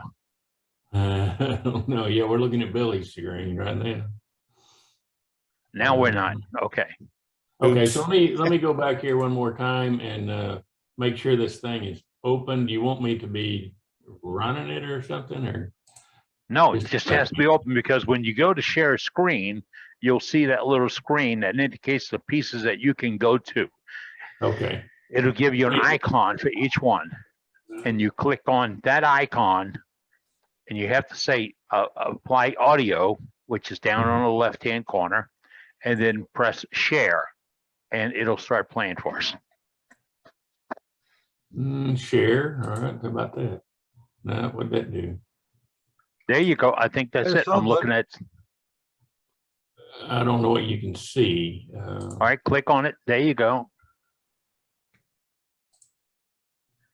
All right, something's coming up. You're in a garage in a black. And I want to show you that what we're going to make. Okay. The little angel. Just 3 pieces. The base. I don't know. Can you see anything or? Yes. Yeah, I see you and an angel and a black. Shirt. A black smock. Just expand it to full screen. Okay, I need to go out to full screen. Yes. There you go. There we are. How about that? Yep. Perfect. I start off by using the Duga 6 and Home Depot, Lowe's. They're pretty cheap. And then I make 5.5 inch. Can you hear it? I don't know. All right, hold on, everybody. We're going to let this video play. Let's keep down the chatter because it's overriding them. Okay. How can I increase the volume? You have any idea? Turn the volume up on your laptop. And you have to leave your microphone on for it to play through. Otherwise, it'll mute your share as well. Okay. So let me see. And I do have another piece here. I have a 1-inch square. We usually cut this about 8.5 inches and then make the body of it. And I'll show you all that in a minute, the dimensions. One other piece that I have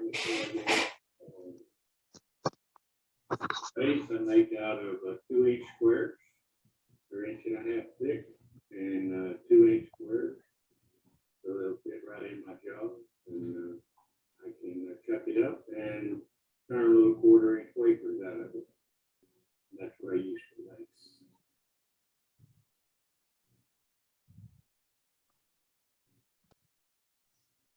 Okay, so the first thing I do is I take that block of 5.5-inch square and I decide which side is going to be the top of the wing.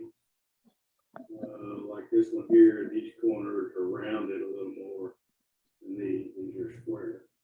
This is going to be the side for the top of the wings. So I do all the marking and drilling and everything out the side. thing I do is find the center. I use this because I'm also going to make a circle here, like that. So I can use this to square it up, center it up, and even if it's not 5.5 or whatever it happens to be, you can center this thing pretty easily. There you go, like that. And just mark the center. And then I go around and mark the sides.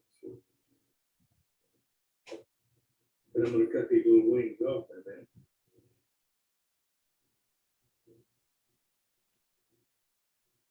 Just like that. So now you have a circle with a center mark.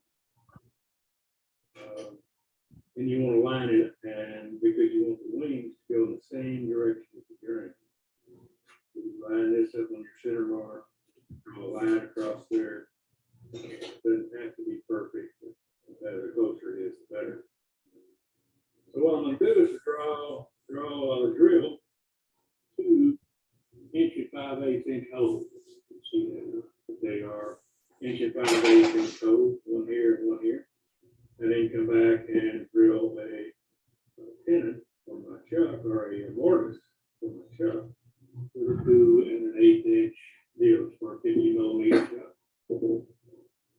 Over G3 chuck. So let me mark these out. So if I go to the center, and I mark off 1 5/8 in one direction and 1 5/8 from the other. And that's what I'm going to drill with that 1 5/8 bit. And all I'm doing here is just marking that so I can find it in a minute. Like this one, a little deeper. Okay. And let me go cut these edges off, tips off out here, and drill these holes for you. I'll be back in just a minute. Drill these. I made these holes a little deeper, I guess, or bigger than some people probably think I need it. What I want to do is to use that to catch the center of my drill bit. So it makes it easier for me to find that and not drill it in the wrong place. So I put it up here and find it.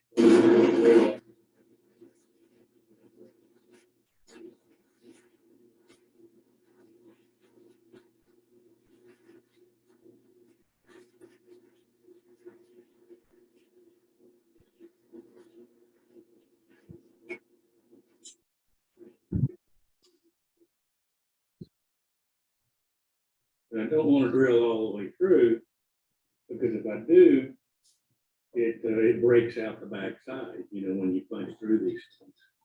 So I'm just going to drill it almost through and then just stop, and we finish it when we turn.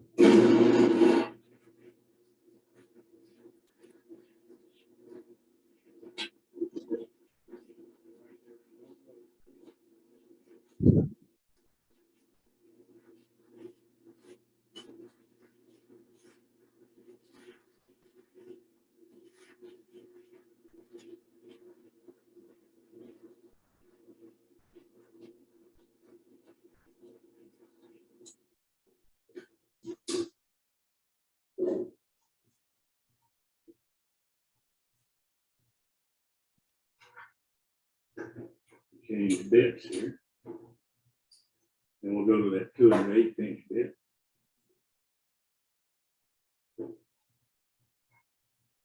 This is for the mortise, so I can hold it in that 50-degree chuck I got. I do the same thing. I find that center.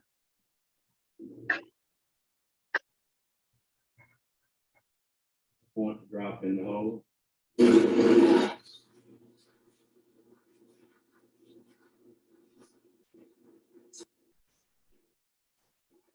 And this side you don't worry about this coming off anyway. But you don't have to go very deep, and you know, 1/8 of an inch or 3/16 is plenty.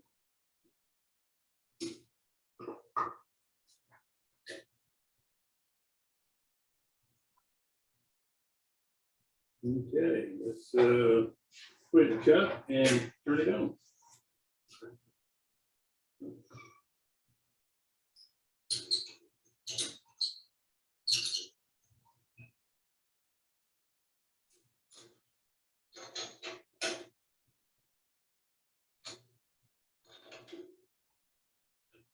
You do it a couple of times because the wood compresses every time you do it. So you compress it, open it up until it sets, and then wait a few seconds. By the time you get to the other side and turn it again, you usually have a little slack in there.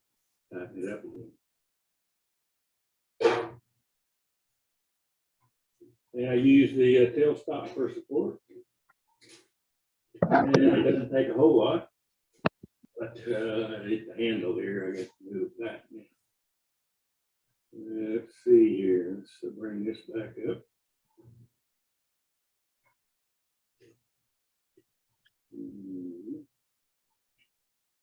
Maybe about like that. And go ahead and set this.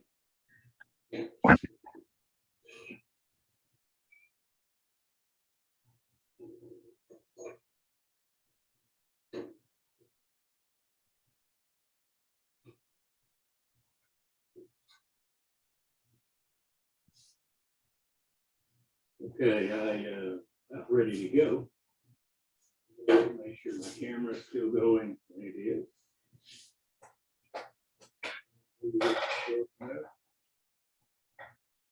I usually turn these about 2,000. I'm not used to really, normally don't turn things fast, but I do these, so it seems like it works better. So I have my holes that I'm going to hit on this side, and it won't take very long to turn this thing out.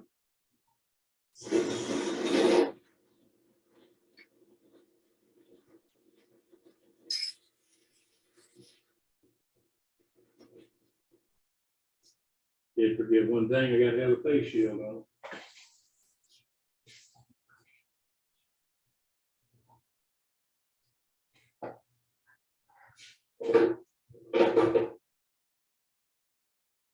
And I like to turn the glove because it gets out a lot.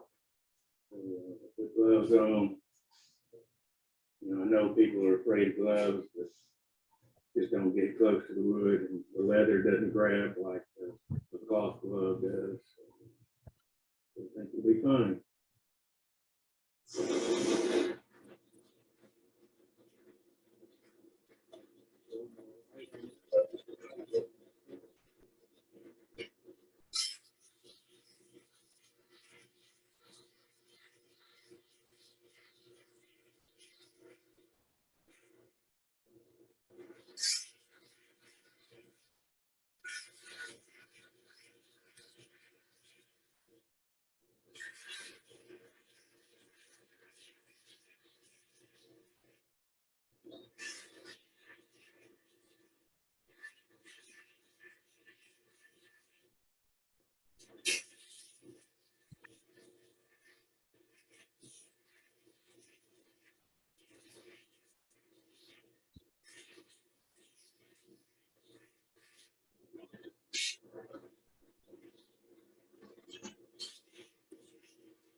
If that's round enough, and it is.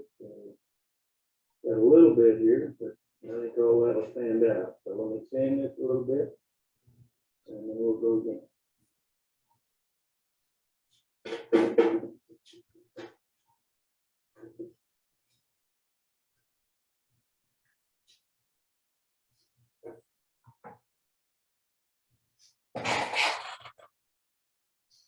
Okay, I've sanded it all, but let me kind of show you how I sanded it.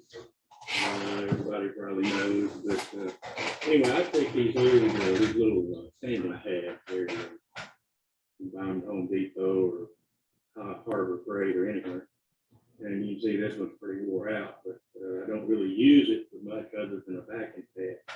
So I take the little 5-inch deals and hold it up behind it and sand. And then this I take all the way down. I usually start at 60. And I'm still running at 2,000 because I don't care. I have a whole lot of standing in it. And I go from 60 up to 400, maybe 600. And then I use it brown, a regular old brown paper. And what I'm trying to do with the deal is to polish it out. I really want it varnished. I want it, when you varnish it like that, the grain shows up better at the head, like this right here. I don't know if you can see it or not, but the grain shows up a whole lot better once you kind of varnish it, get it hot. Anyway, I did like the effect. So, let me stop, change the camera, and we'll do the other side. Good tip, Bob. It's so easy, so fast. It's just takes a nice little gift for quick to do.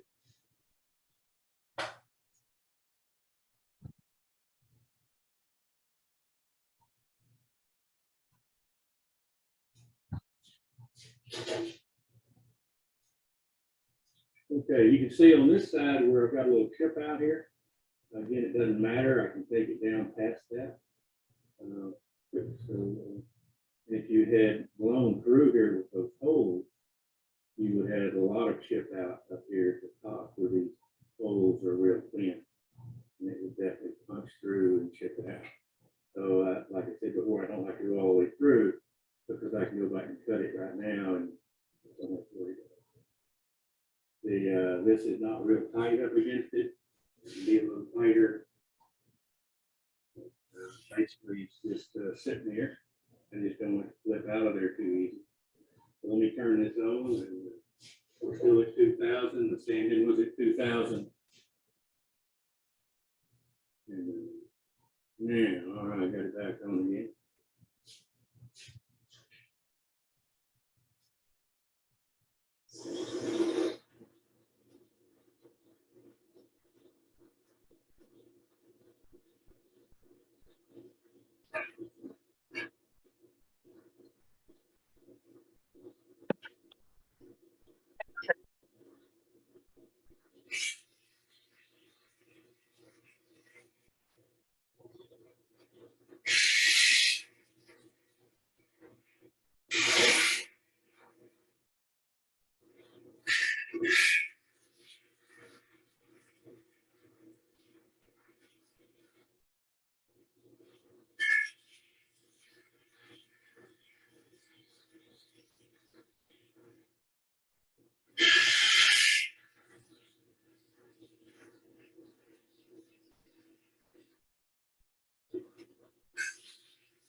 Okay, let me move the camera again because I do want to show you one other thing. If you look down the side of this while you're cutting in here, if you turn over here and you look down it, you can see how deep you're going. You can actually see the shadow and see how getting in. And I can still go a little deeper. When you come back and you turn the back end off, your tenon off, your mortise off, you do take some of that away, but it's still thicker. So let me move the camera once. Okay, I think you can see it. Can you see the shadow? You turn the light off, maybe it's easier to see that shadow under there or not. But you can definitely see it. And again, you can just see the depth that you're cutting.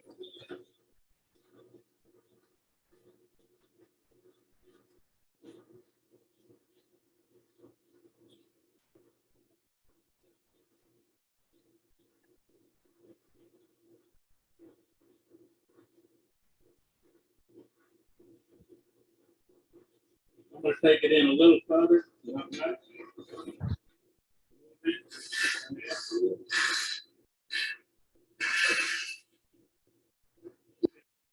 down that side and pull in the side.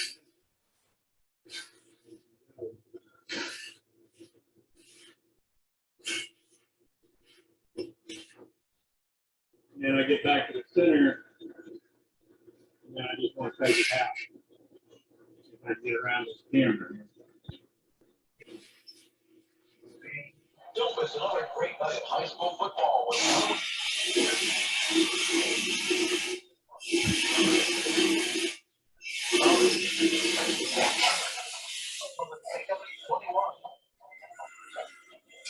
Morgan fees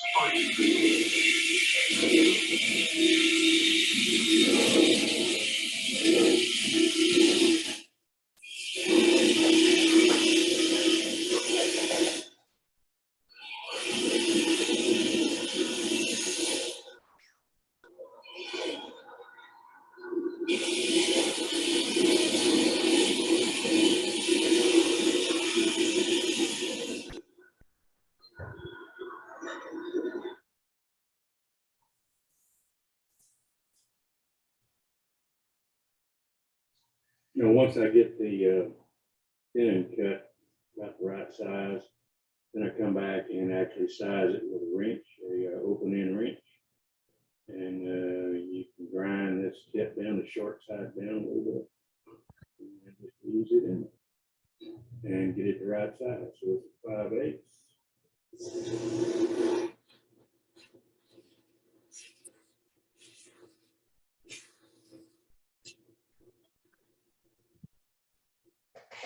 You don't have to go too far in. The thickness of the wrench is probably enough. Maybe a little more, but you just want to barely go in that body anyway. So that's it, pretty much.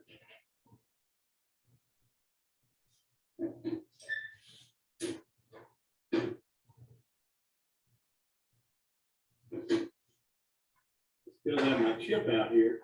I could take that out. I could have took that out a while ago. Let's just see how much sand.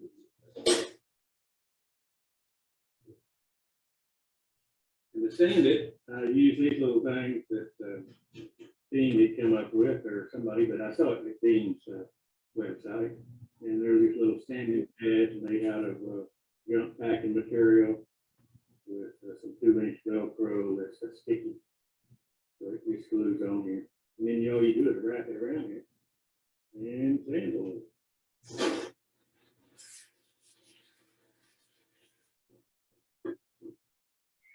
Let's see, let's put that out. So that's no longer here. My inside is sanded pretty good. Do it one more time.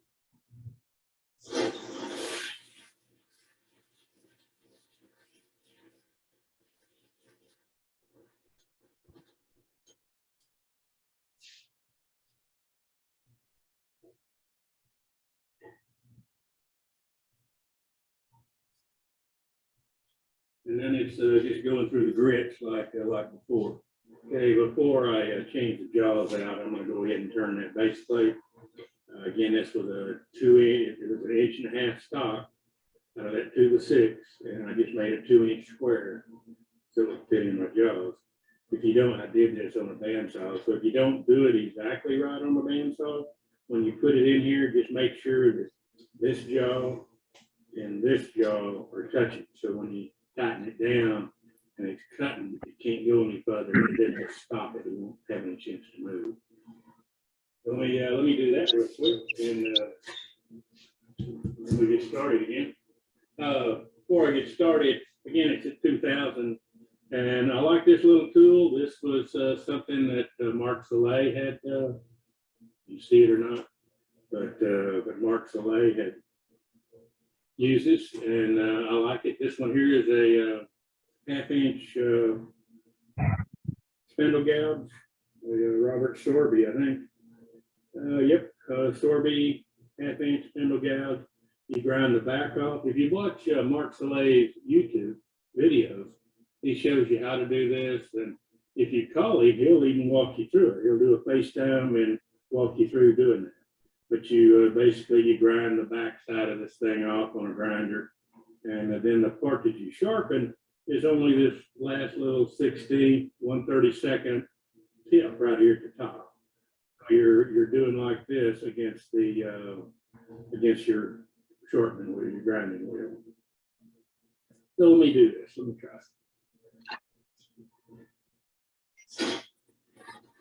773-357.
And then I dip the inside out a little bit. Just kind of space it out. And go ahead and cancel the edge. You can sand that off, but you can cancel it pretty easy. Let me sand that.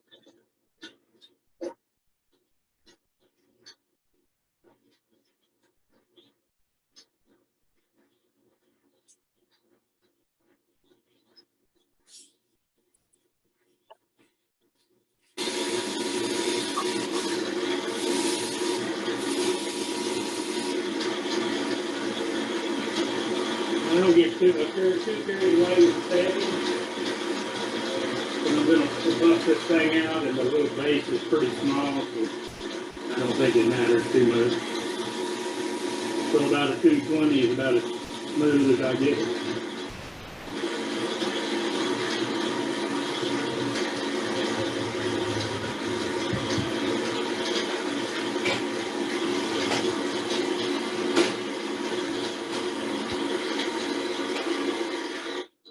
Part tool that I made out of a sawzall blade. And all I'm going to do is cut it off and sharpen it. You put it up against your stone like that, and you sharpen this edge. And this thing works great, real thin. You make these as thick as you want, as thin as you want.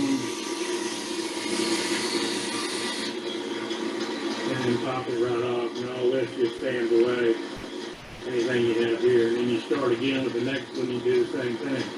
You smooth that face off, camfer it, and cut the next one.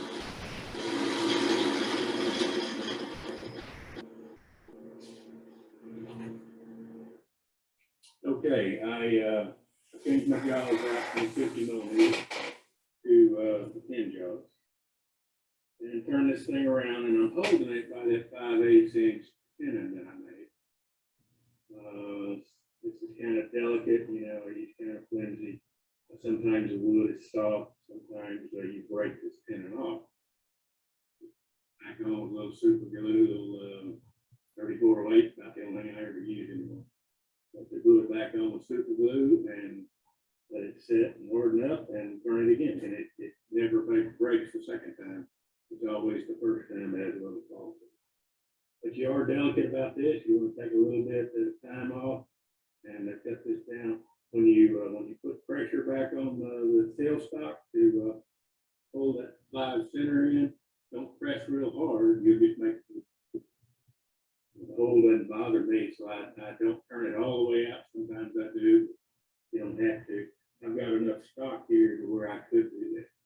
This is plenty thick through here to do that. Anyway, so let me go ahead and turn that out and show you what that is. And going back to, by the way, I started out with a 5/8 inch hole gouge, and that's what I like. That's what I'm going to use again. Now, let me get a I do not want it coming up yet.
Okay, that should be it. Except for taking that out. Let me go ahead and show you how to do that. Take this thing off here.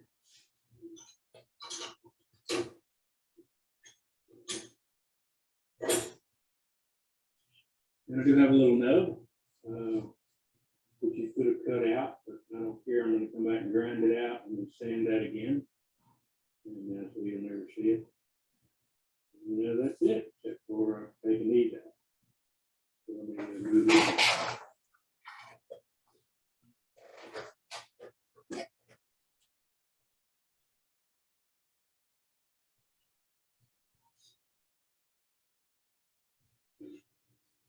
Okay, so I'm going to take that little nub off. I can see what I'm doing here. I can't really see where I'm at. So, I have a Merlin 2 with a grinder. Has a coarse wheel on it. And that's what I'm going to use to take that little nub out.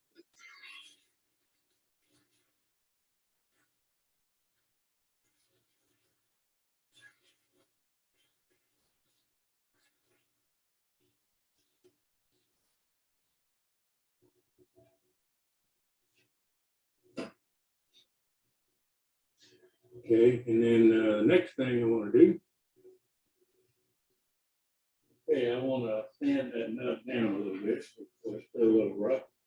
So So I've got a 220 or 240 on here. My shop key for the for the drill press. I have a magnet up here. I got it somewhere, probably at Harbor Freight, and just stuck that key to it. But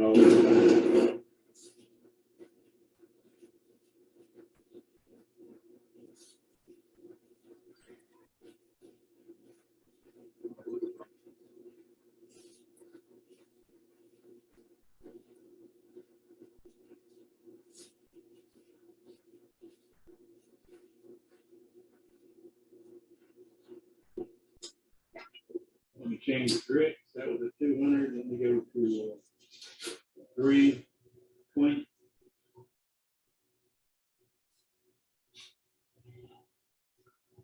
And then I'll probably stop at a 320. I could go, 400 or wherever.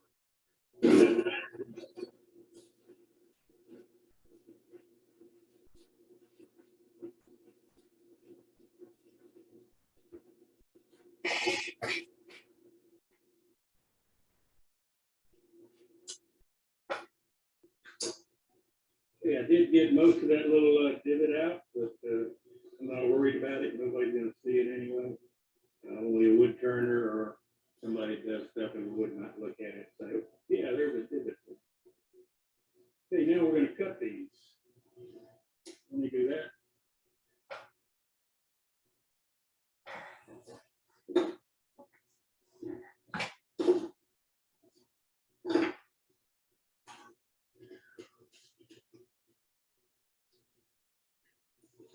And we're just going to move over the bandsaw and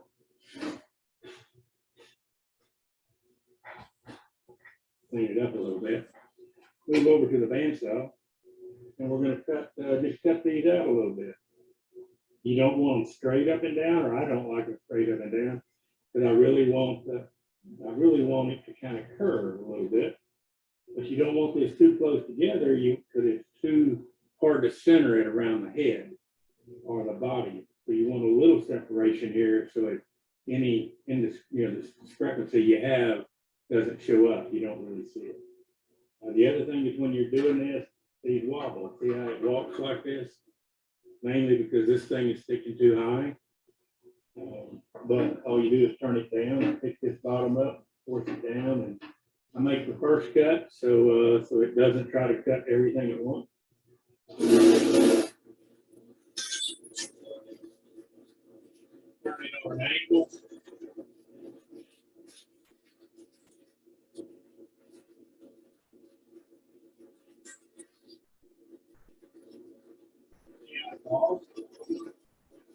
Fix that when you come back and say it.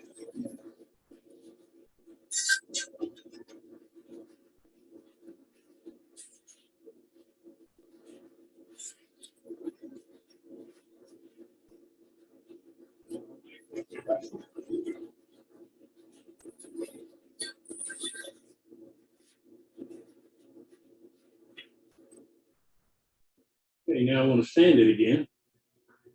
This time I have a different little sanding head, one of those round ones, instead of this kind.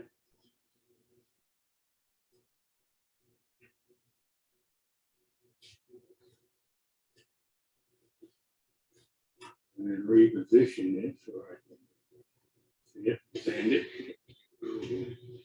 Yeah, okay, let's see what that's doing.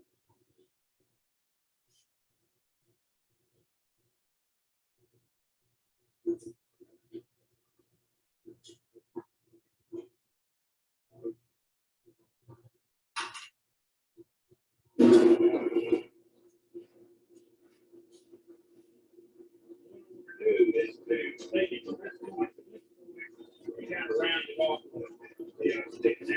Round that off, finish this up.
can put a little stick in here, see how you're doing. See, that it doesn't look too bad. They're about even, or could be about even. Even if it's bad, you turn it around and you say, okay, well, maybe this end looks better up.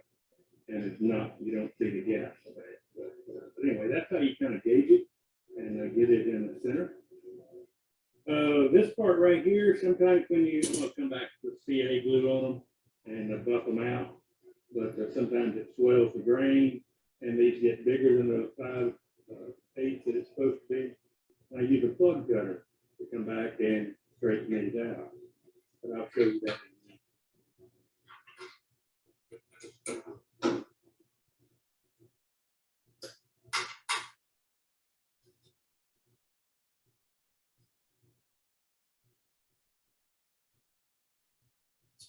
Okay, the body is made out of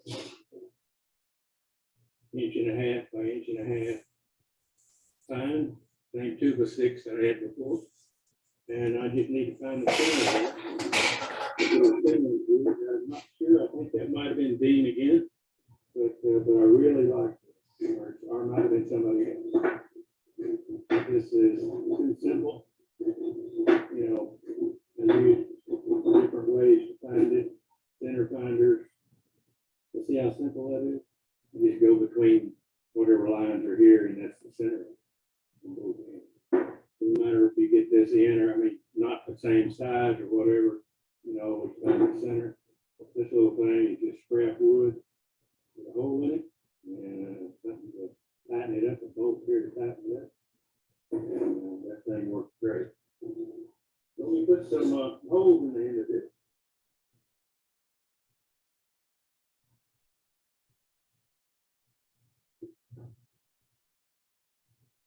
And it's soft enough to where I can use this knife pick for this hole. Just kind of wobble it out and make it big enough for my center or my end piece. This thing is 8.5 inches long. The body is really shorter than that, but I need to cut some of it off. So that allows me to go to 8.5. I have plenty of room to come back and cut that off. So let me turn this. Okay, I use a spur drive on one end. The other end is just a live center. And I try to watch where any defect, any defects are going to be.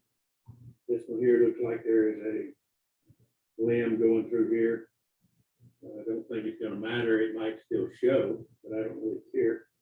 It's going to be in the base somewhere. The head looks pretty clear, so that's the way I'm going to turn it. Let me set these up a minute here. Let me get on the other side of that camera. Find my hole. Find this hole. If you have trouble with that spur drive catching and holding, it slips a lot on me. I'm pretty aggressive, so that does slip a lot. On this, it doesn't so much because it's too lightweight. I can pretty much turn it without any problem.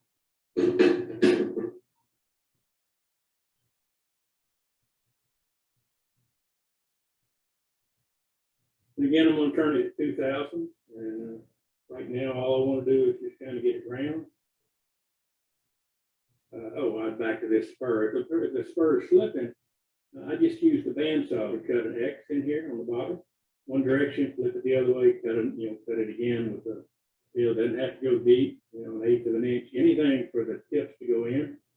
And then it'll usually sit in here, or you can pound it in, with a mallet and knock it in there and make it hold better. But this is lightweight enough, it hadn't been a problem. So let me turn this on and see if we can do something.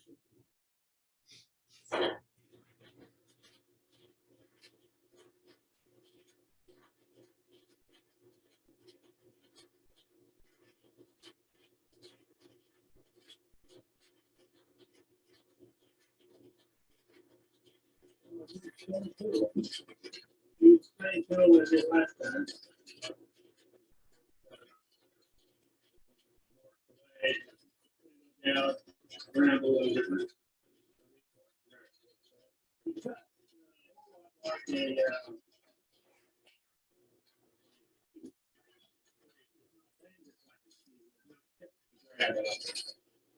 Very seldom, like even going in like this at the day, very seldom again.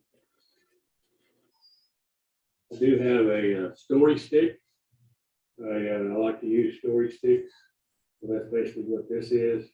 Once I get this trued up, then I can put this up here and mark off my text section. The body, the base, the body, and the head. And they're just rough guesstimates anyway, because you're going to come back and redefine them.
Let me go back over this again.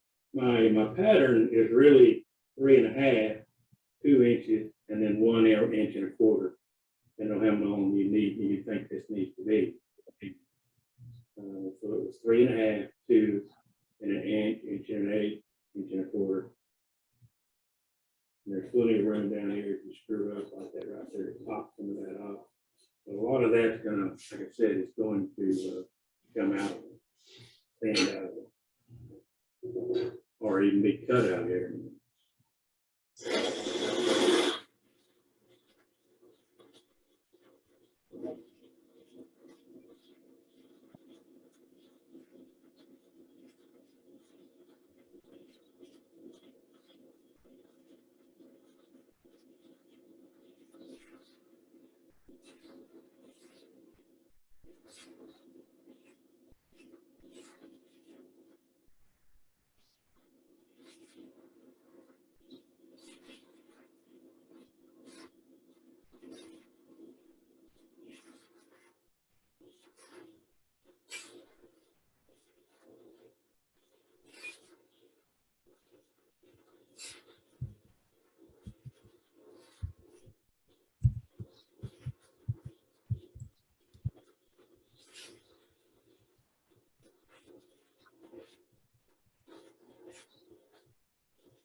Okay, that's it. Cutting this thing off. We'll go ahead and do that.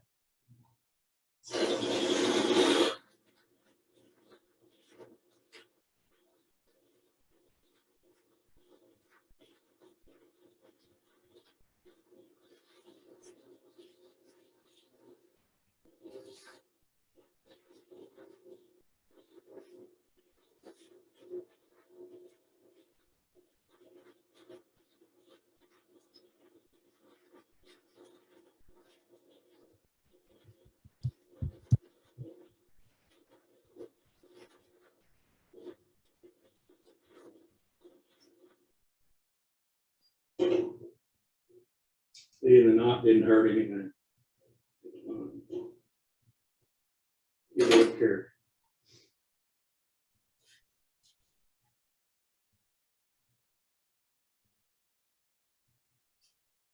Okay, I drilled 2 more holes in it. I went ahead and ground off the base where the tailstock was sitting and sanded off the head and got it pretty smooth. Then you drill 2 more holes. You got to have one for the wing to sit in, and you have to have a small hole up here for the halo to sit in. I think the halo thing is probably maybe 1/8 of an inch, maybe less, probably less. But this one here is 5/8. That's the one that really counts. So you look on here and you just decide what you want to show. What do you want to be the face of it? That side or this side? I think this one shows a little more, so I'm going to put it on this side. This is going to be my face, so I'm going to drill it over here on the back side. I drill them at an angle, and I drill them at more than half of this distance. So come up here a little bit past half and drill it kind of at an angle. And then center it up with the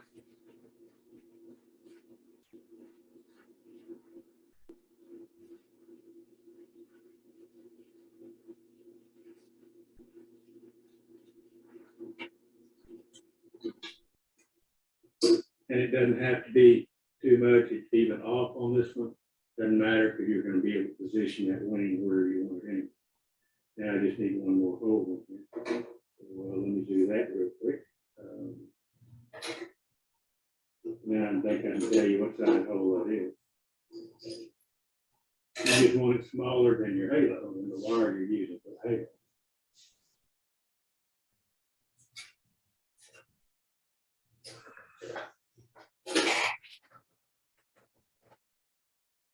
And in this case, it's 5/64, so it is smaller.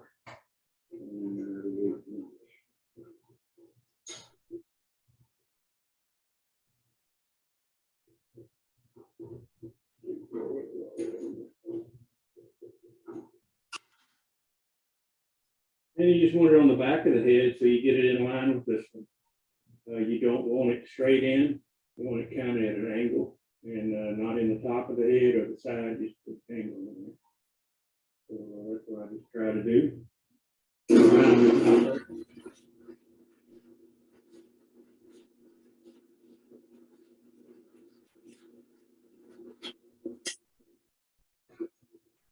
And you drill it in to wherever you think. You just don't want to come out the other side. Let me, the next stage is to put epoxy on. Okay, I want to put epoxy on here. 3408.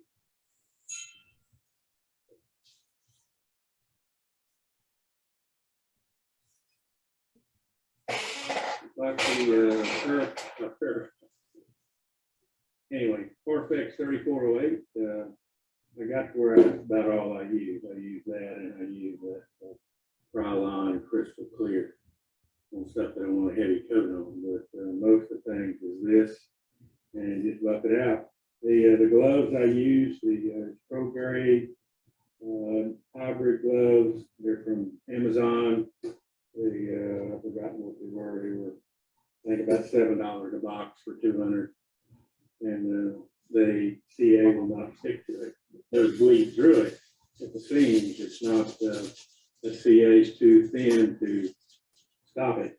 It will still bleed through here a little bit where they seamed it. I think that's on the places bleeding through. But anyway, I still like them. You don't get a whole lot of CA on you.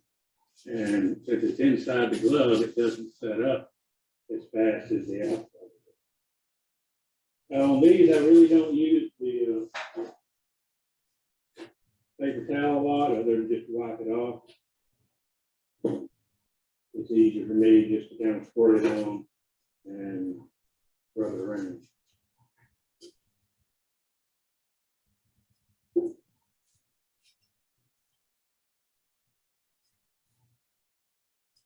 It seems to be faster than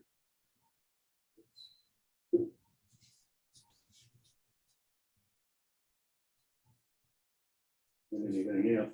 I do like these too. These are that you join joists together or pieces of wood together with. Found at Home Depot, but made like a bed of nails. And it's a good drying thing.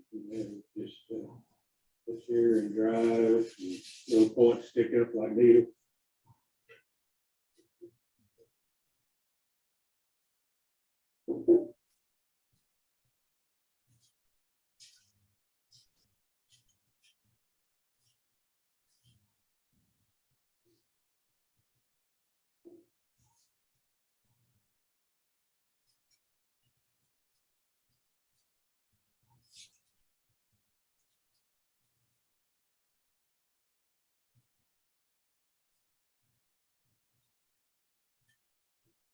And then once I get it on here, then I just come back and wipe it off.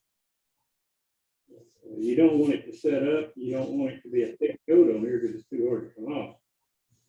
It'll actually make it look bad. It goes too thick.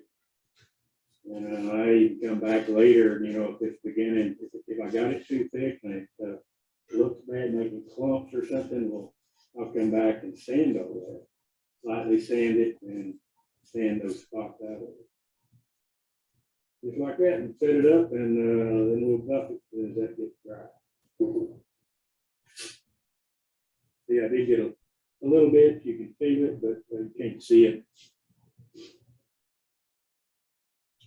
The halos, I make them out of number 12 copper wire, and I've stripped it. It strips off real easy. But I take that piece.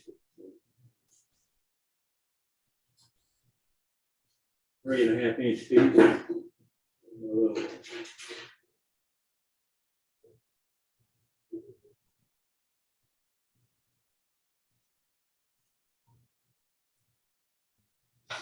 It's I take a 3.5 inch piece, but again, I use the storyboard. I don't have to keep repeating myself every time and bring it out of the river. So, it's too easy just storyboard, set these things up. And, I have a 3/4 inch towel, and I put a slot in it so I can get the halo off. And slide this in here, maybe 1/4 inch or something. It doesn't matter because you can cut it off later if it's too long. And you just bend it around it. So it's a 3/4 inch circle. And just at the end here, I just mash it on around. And it doesn't matter if it's just super round, you're going to do whatever you want later. I do come back and cut this off. It crashed my system. I had to. And that ring.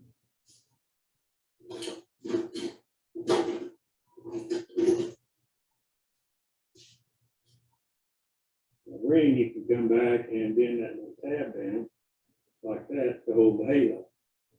So anyway, it makes a little halo on top of it, just like this one. See, it's been the same way. Drill that same little 5/64 hole, and you just push it in there. And you can glue it in here if you want to, but I don't ever glue them. It's usually tight enough to where I don't have to glue it. But I think the halo adds to it. And I saw them with wood halos, but I like these better. I like the copper halos. So now we just wait till that dries.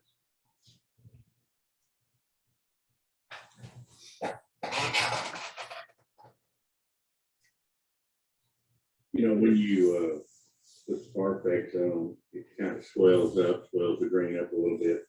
So now this is tight. It'll still go in here if I force it in here, but it's a little too tight for what I want. So what I do is come back with a plug cutter and resize this. So you can buy a set of these. This is like $4 at Harbor Freight for a set of 4 of them. So I got 5/8 in here, and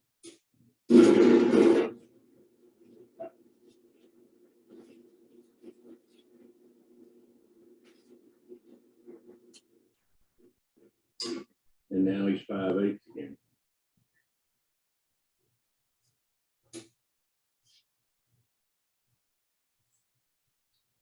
Okay, now the only thing left to do is to buff all these pieces out.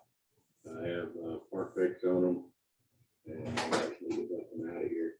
I do use a grounding strap. I get tired of getting electrocuted or shocked every time I'm sitting out here. It creates static electricity, and this grounding strap will stop all that.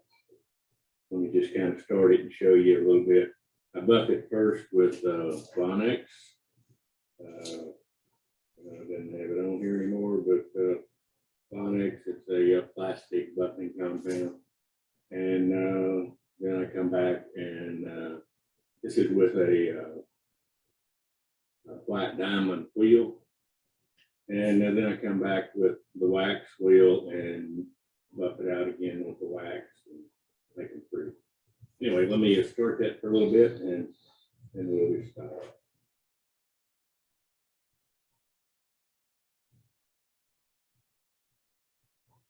One other thing, the Vonex, Mark Soleil told me never to run that more than 1700, and so that seems to work all right. You go faster than that, and it tends to melt the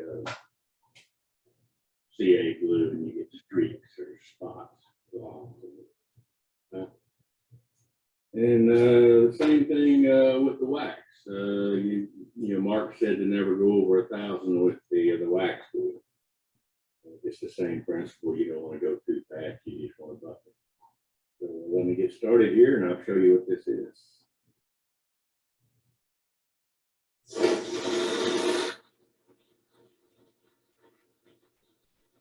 Bring it down to 1,700.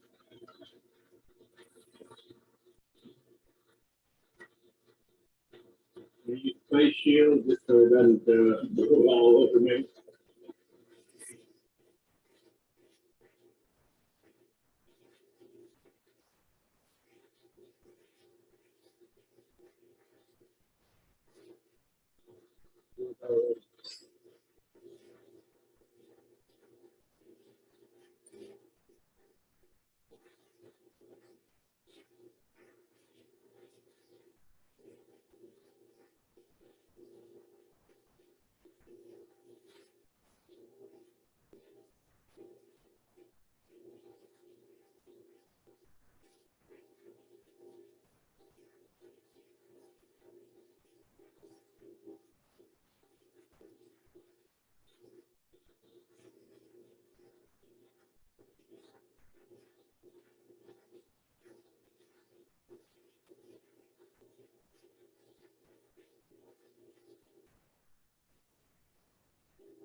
The other 3 feet.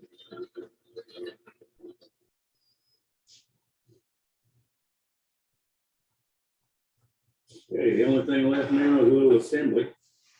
I put a little glue in here, and then this thing goes in. See, it goes in a whole lot easier now.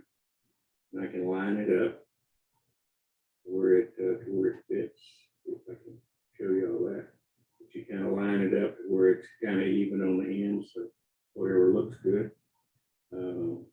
Even this way, you can tilt it in and out if you wanted to, but doesn't matter a whole lot. It's just really just sitting there. So get all that in. You can put the halo in. I probably should put the halo in first. Let me do that real quick. But the halo just presses in here. Just like that, and then you can bend it wherever you think looks appropriate. Glue that piece in and glue it on the base, and there you have it. See, it will almost stand up. You know, if you take this off a little bit where it's not sticking out so far, it's not quite so top heavy. But then at that point, you're too far in, me, make the wings look real good. So I don't do that. I just glue it onto a base, and it can be all one piece, and it still looks fine. Anyway, that's it. That's my demo, and I appreciate it. Thanks for watching.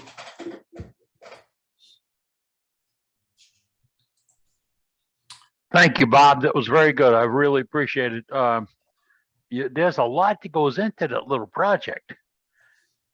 Yeah, there was a lot to it. You know, you have to keep moving that camera so much. So, you know, doing a video sure made it easier. You know, I don't have anybody to video it with me or for me. So my wife, but she's not into it, so she's not going to do it. But this worked out pretty good. The editing, I guess I could have done a little better on the editing, but anyway, I think it turned out pretty good. What video what video form did you use? It's a Kenny Master, KENIMASTER,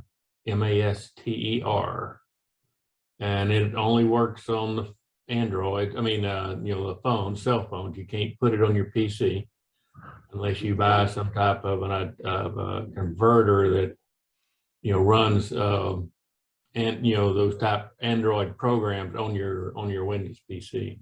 But it's easy to do it on the phone. I thought, well, no, I can't do this, but you could put it on a tablet. I just did it on my phone, and it was so easy. I just, it was great to me. So, great, Bob. We have a question about the ground. Tim Hatch wants to know about the grounding strap on your wrist. Yes. He'd like to know. Can you explain it? Yeah, it's just it's to keep the static electricity down. It depends on the weather, and you know, I guess how dry it is or something. But every now and then, boy, every time I buff something, I just, you know, get shocked pretty bad. You know, when you're sitting there and you get close to the metal, it'll start shocking you. And the grounding strap keeps that down. It grounds your body. It doesn't have to be tight on your arm. It just has to be on it. I mean, you could even hold it in your fingers or something. It's just to get that static electricity off of you and short it back out to the frame of the lathe. You can get them on Amazon. I don't know where else you can buy them, but that's where I got mine. Okay, thank you, sir. Any other questions for Bob tonight? Yes, I have a question. Hey, Bob, is that banjo a custom made? Not the banjo itself. The No, banjo. I mean, where do you get the parts that goes on top of the banjo? Okay, the tool rest, you know, that I had, I made that, sure. Yeah. I like the arm. I like it to, especially doing bowls and things like that. You don't have to. It seems to be that it would hold it more steady as you try to take the wood off. I don't know that it's better than having it, than having your tool actually in the banjo, Yeah. but it doesn't move. I mean, this is 5/8 inch. It's got an inch shaft going into the banjo, but the rest of it, I said 5/8, it's 3/4. The rest of it is made out of 3/4 and just hot rolled steel. Yeah. You can buy anywhere, and I just weld them up. But you use shaft collars at the end of the banjo. Yeah. At the end of this little arm that's sticking out, Yeah. and that actually holds the other part of the tool. Oh, I see. Okay. All right. And, Thank you. yeah, but I like it. You can get right up into a bowl if you want to. You know, sometimes a banjo, it's hard to get the point of your tool into the bowl. And this thing, you can go up sideways, just like I did up beside that tenon that I made, deep into a bowl, and works pretty good. Thank you. I got a question, Bob. Sure. That sock looking piece you had on your drill press, Yeah. Yeah. was that what that was? A sock? And what is it? Yeah, it actually is. It's a sock. You put rice in it. Rice. And, Okay. and tie a knot, you know, and so it's still kind of loose, but it's like a bean bag. So you can create a bag, and if you stuck it on a piece of wood and drilled it, now you're going to get an indent on the other side of where you drilled, you know, where it pushed up hard up against a piece of wood, and it would put a crease in it or something. And with the I like sock, that you don't piece. have that problem. Yes. Great idea. But those little things are fun to build. I wasn't going to build that many, and my wife, you know, she wanted to give a lot of them away for Christmas, and then as I started giving them away, well, you know, her sisters wanted some, and the friends that she gave them to, and they wanted some, and man, I'm up to 52, and I told them I'm quitting. I'm done. And until later in the year, maybe closer to Christmas, but right now I'm tired of making them. So they are easy to make. They do, everything takes time. You know, there's so many steps, different steps in the process. And then none of them take very long. You know, it's like maybe 5 or 10 minutes, maybe 15 at the most on any of it. But when you add it all up, you got close to an hour and 15, maybe an hour and a half, you know, so this takes time. Yes, Thank I've you. always loved your angels. Loved them from the first time you showed them. Oh, good. Thanks. I'm glad glad to see you make them, and I was also really impressed with seeing somebody use the shopsmith like you did. I've never seen it. Never seen it like that. Yeah, this is a newer shopsmith. You know, I had one of the older ones and upgraded to this one in 2015. This is a Power Pro. It's a variable speed motor, reversible, a whole lot nicer setup. You know, it's a bigger 2-horse. You run it on 110, 220 without changing anything. Just plug it in. You know, either one of them. It does have problems with being a lathe, but I've overcome, you know, everything. When I first started in with these clubs and seeing everybody, I kept thinking, well, man, I got to have a bigger lathe. I got to buy, you know, something else here, you know, another $3,000 or $4,000. And then I started figuring out how to make this work. And you've done a great job of it. Yeah, I put a blower on the side. It just sits there on the side of it, so it has a tendency to get hot. If you're turning a bowl and you're working here for an hour, and you know you're putting a lot of pressure on it, a lot of, you know, slowing it down, stopping, you know, letting it come back up again, because like I said, I'm real aggressive, so it will get hot. If you put a blower on it, I don't have the heat problem. The shaft on this shopsmith is only 5/8 of an inch. And I've bent it twice. The second time, I said, I'm not doing that again. So I straightened it with a hammer and made my own little jig out in front of it. So now it's going from 5/8 to an inch shaft, an inch spindle, you know, an 1/8 thread, you know, spindle. And with a 3-point hookup, you know, that far out, I'll never bend it. This thing is never going to get bent. And then I also upgraded the tailstock a little bit. The one I'm showing here is a little short one. It's only about 6 inches long. It's the mortise taper MT2 to an MT2 extension. And I made a little jig to sit in front of it to give it that more stability. So now I have like a 3-point hook up there, and it stiffens that tailstock up. But when I actually turn in bowls, I've got a longer one that I set in here, and I can put this, you saw the banjo is sitting on a round disc. Well, it takes up the space under my leg. I can turn a 16 inch. I got 8 inches under the spindle, so I can turn 16 inches. But when you put this other banjo in here, it raises it up. So now you're down to, I don't know, maybe 4 inches instead of the 8, or maybe 6 instead of the 8. And to get rid of that, this other stand I have actually moves that banjo, the banjo and all of that off to the right of the tailstock. So it's no longer in my way. So now I can still turn a 16-inch bowl without any problem, because it'll reach around here, and that arm sticking out will allow me to get in here and turn everything. But once I did those 3 things, I don't need another lathe. It'll turn the 16-inch bowl or platter, and I don't need a bigger one than that. So it works great for me. Anyway, Sorry guys, that's my 2 cents. I'm impressed. Right. All right, we have 2 questions hand raised up here. I'm going to go to one of them real quick, and that is the troublemaker himself, known as Joaquin. Yeah. Hey, Joaquin. Hello, how y'all doing? All right. Well, up at SWAT, I stopped by and saw Doug Thompson had to pick up a couple of his spindle gouges. Well, I got home and got to make some handles. And I don't like just plain Jane handles. And this is a squiggly handle, 4 different woods that old Glenn Dornick give me. And I decided, well, I'll make a handle out of that. I don't remember what all the woods he said was in there. But my grandfather, you could always tell his tools, his handles had some kind of marking, burning, carving, or something on them. And I think they ought to have some kind of marking or identification instead of just a plain Jane wood handle. So that's why I do this stuff. And so I made this. This was a blank about 20 inches long.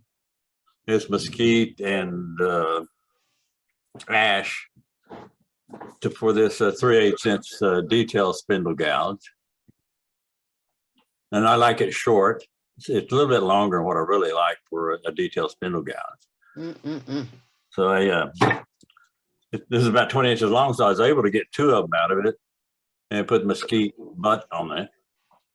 And the way they are, the more you put a little curve, you get better design with a little bit of curves and stuff.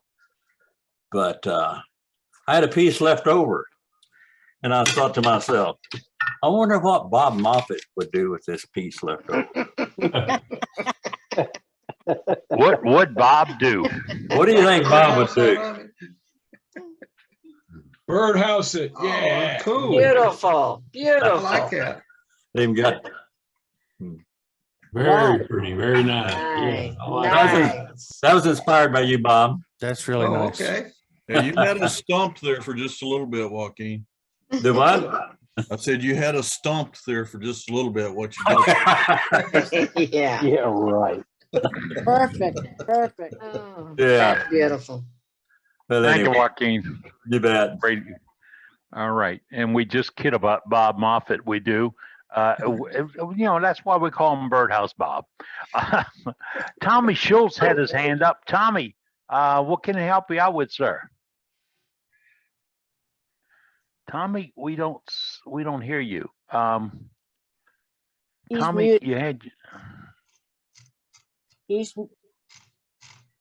Okay. Well, you had him, Sue, or what?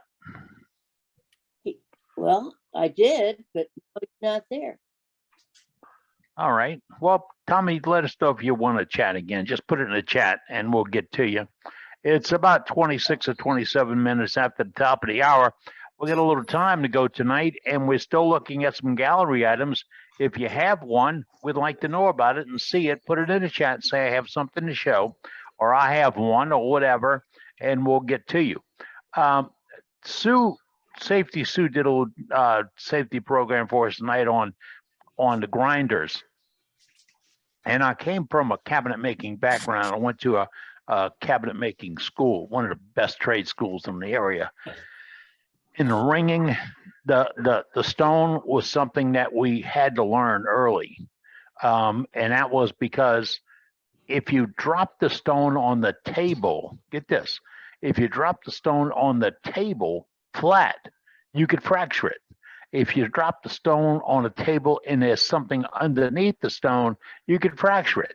If you drop the stone on the floor, you probably have fractured it. So ringing the stone before you put it on is critical. And at any time you get a jam on that stone, you get a tool that turns on you or boxes up on you, whatever, take the wheel off and sound it or ring it. Listen for it again. The one guard Sue showed us was on the top of the wheel, and that's called the blast cone.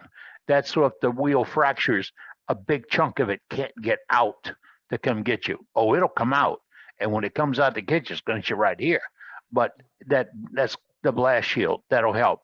And the other is the spacing of your tools. Sue pointed out that you should have a minimum spacing of your tool rest and your tools. And if you think about that for 1 second, take your 1/4-inch gouge, perhaps, take your 1/4-inch gouge and stick it out 5 or 6 inches off your tool rest and then try to turn something. You will get a vibration.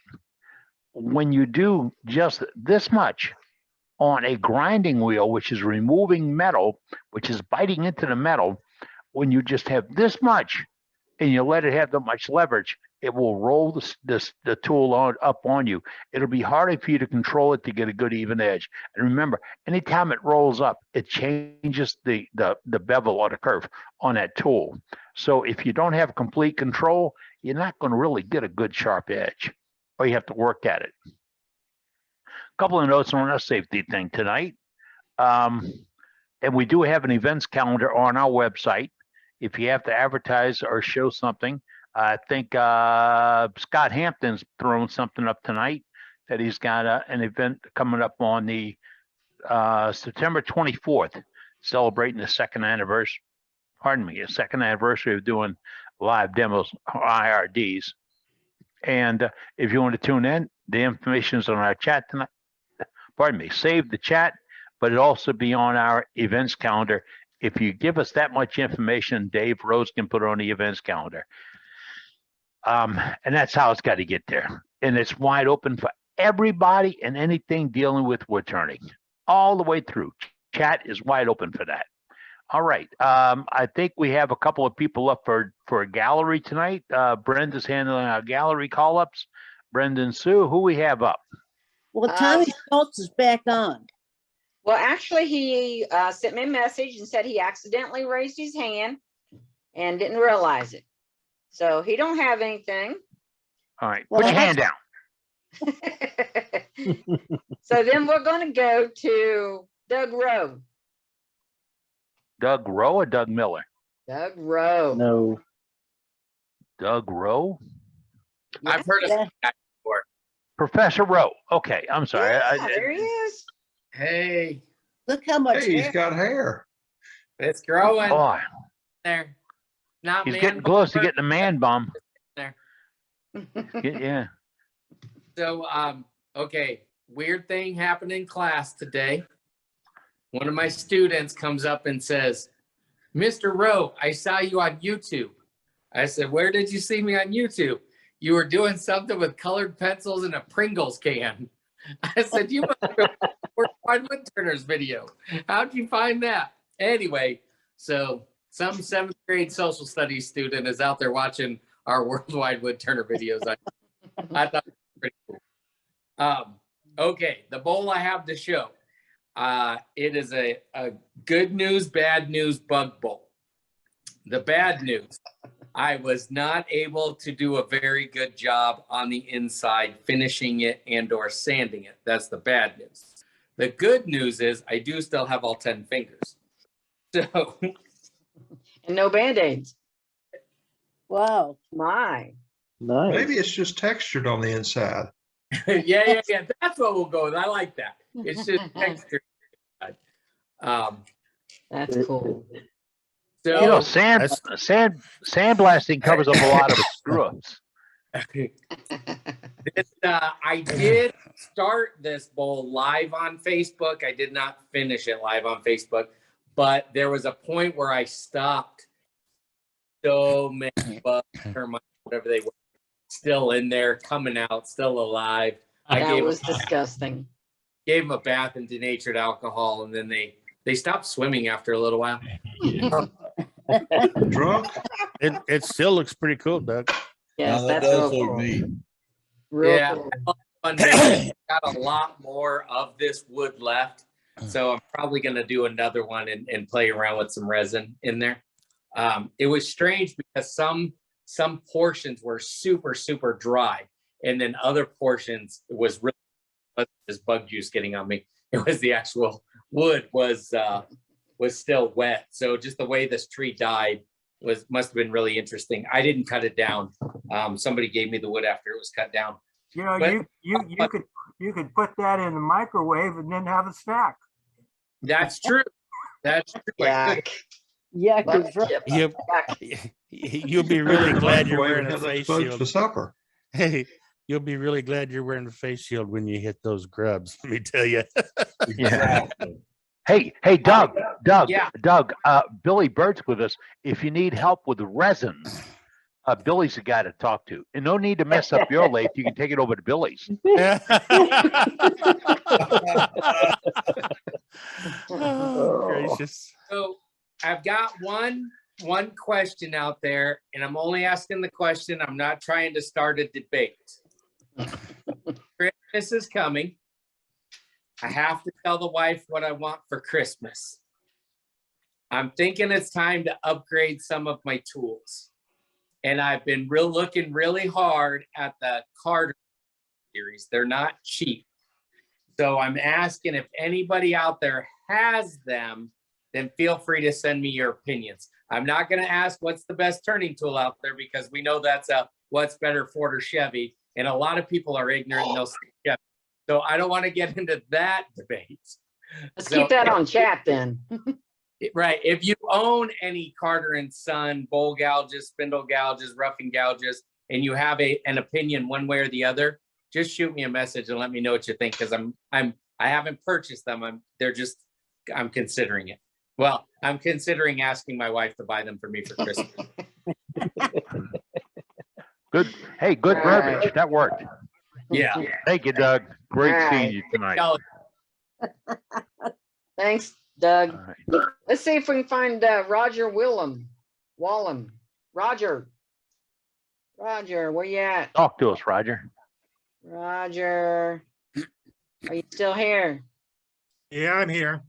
Where you at? I don't know. I'm on my list. There you are. Found you.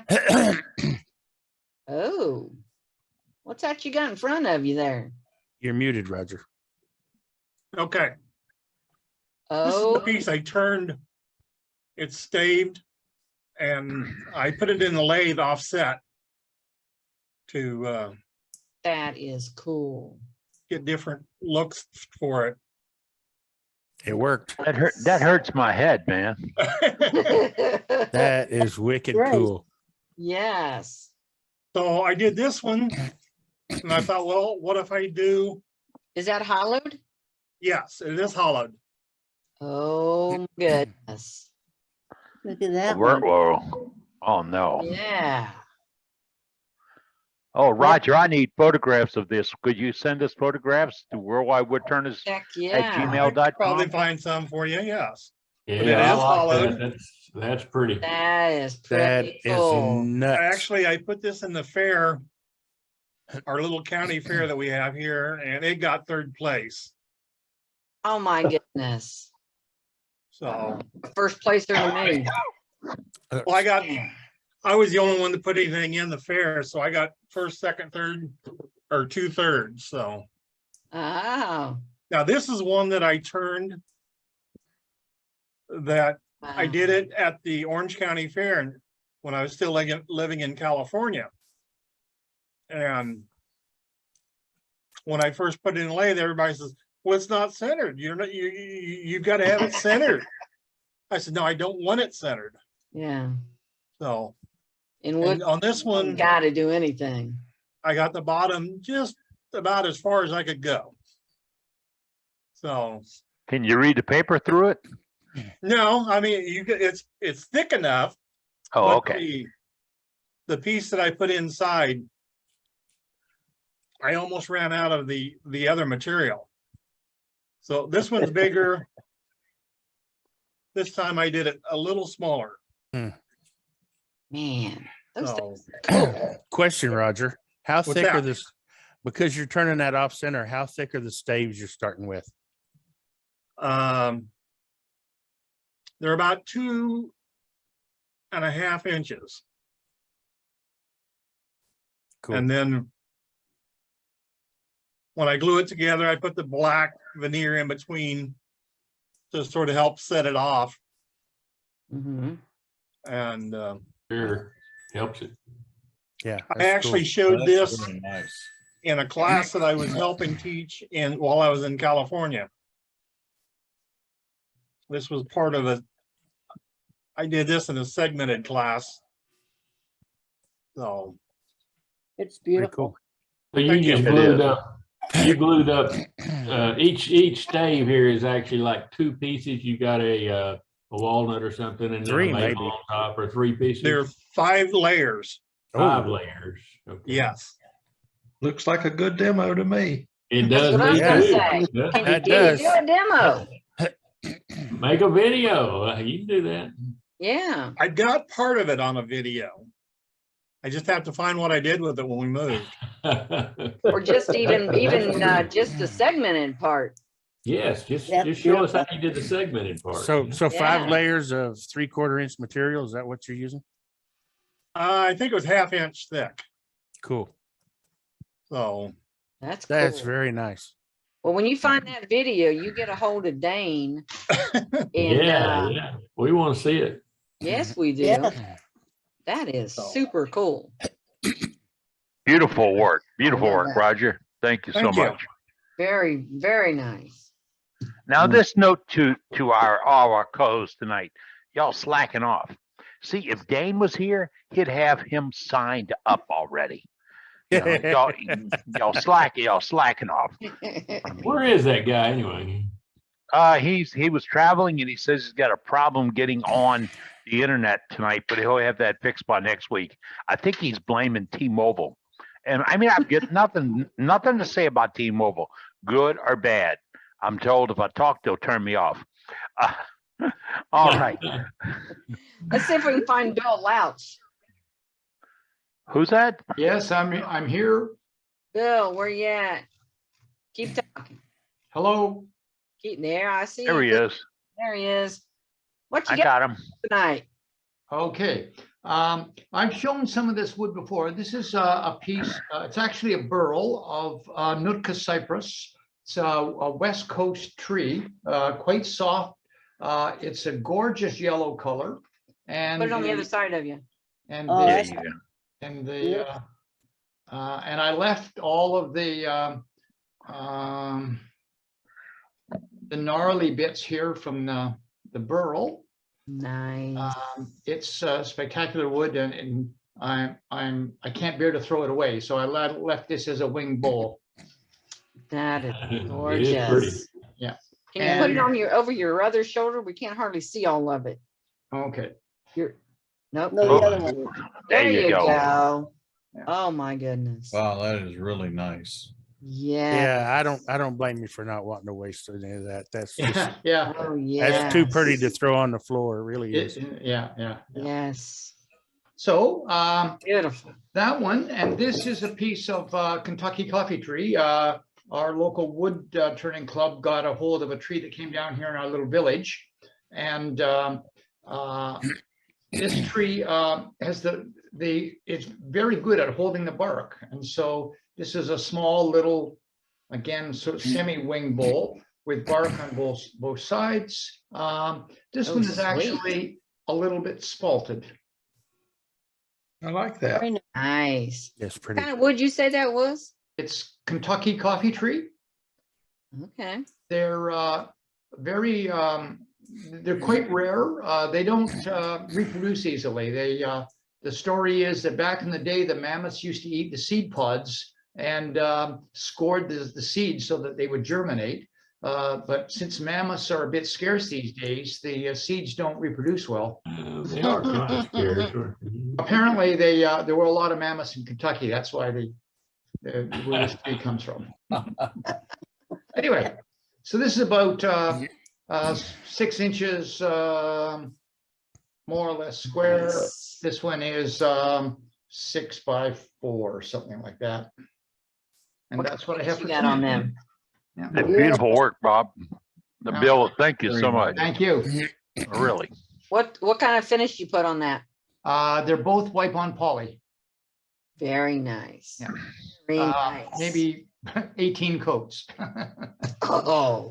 Yeah. The interesting, this for anybody who's working with this kind of wood, you have to seal it. After you've finished, there's so much resin in this cypress that you have to put something on to seal it, because anything that's any kind of oil-based finish just takes forever to dry. Yeah. Anyway, that's it for tonight. Very nice. Thank you, sir. Thank you. Very Very nice. And Eddie, that's all we got again.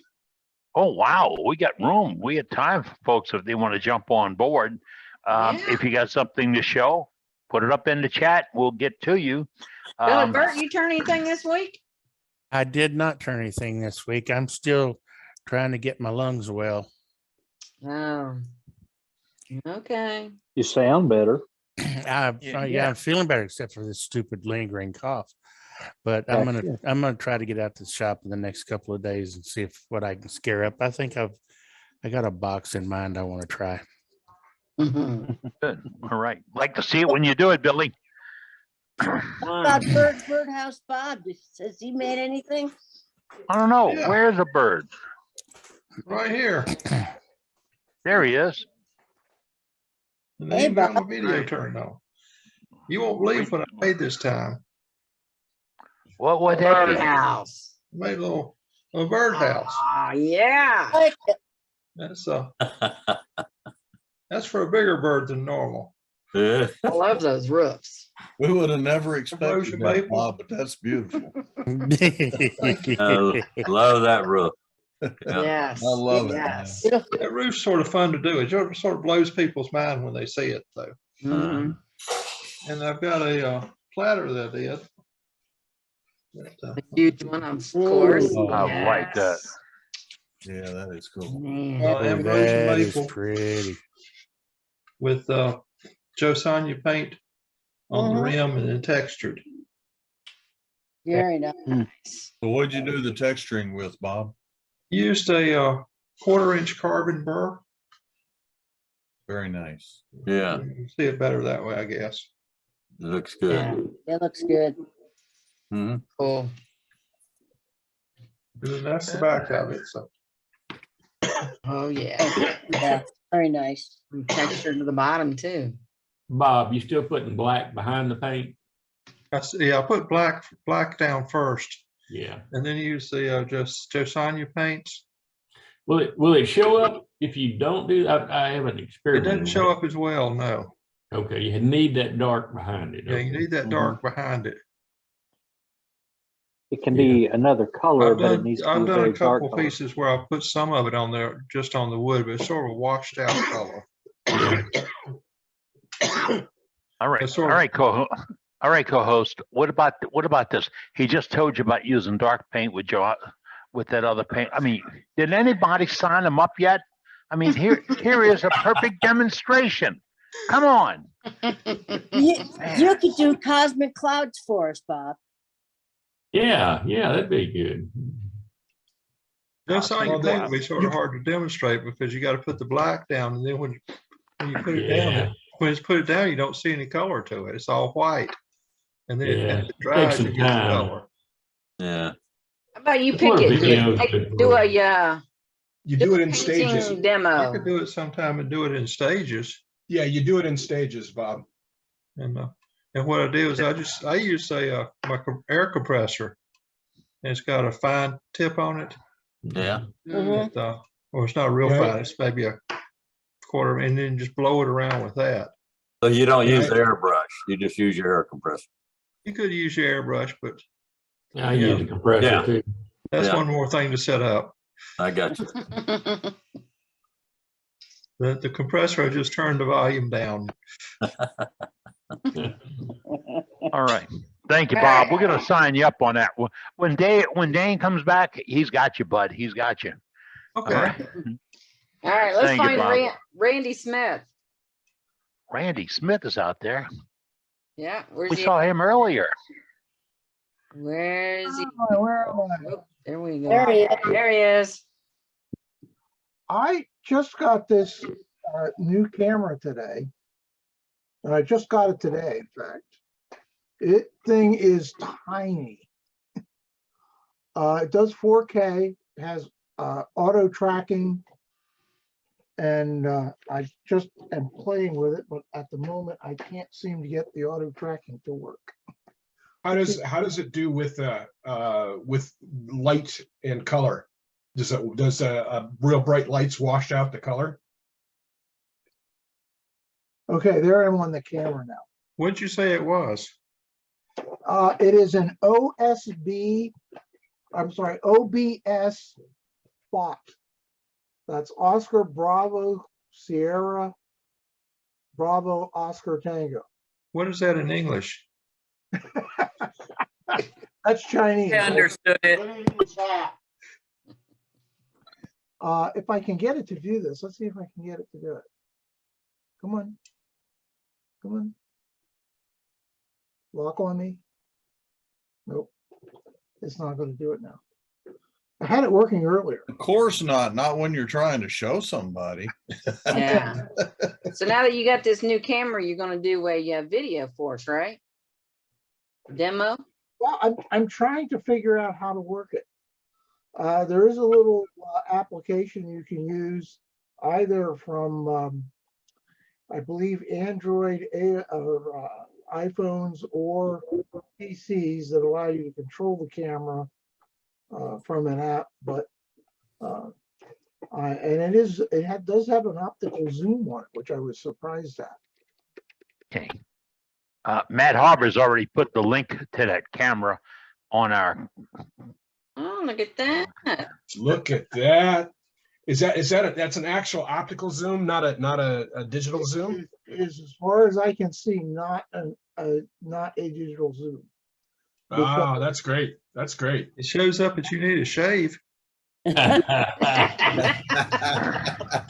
never shaves. That's pretty cool. Yes. Was it expensive? It was about $280 or so. Okay. And it connects to your laptop there? Yeah, I have it hooked up to my main PC here. Okay. But as far as I can see, it is not a digital zoom. It actually is an optical zoom.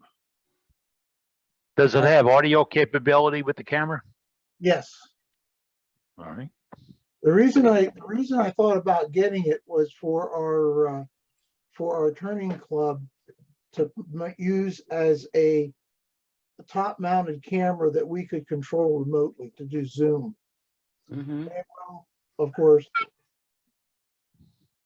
Well, from a demo standpoint, an optical zoom is much preferred to a digital zoom because with a digital zoom, whenever I zoom my cameras, I lose resolution, but the optical zoom is not losing resolution. So that was pretty cool. Mm-hmm. Yeah, see, as I zoom in and out, I'm pretty sure this is not a digital zoom. It doesn't appear to be pixelating when you zoom in. No. Yeah, exactly. And it looks like it's got pan and tilt as well. Yes. Yeah, it has a little control here where I can.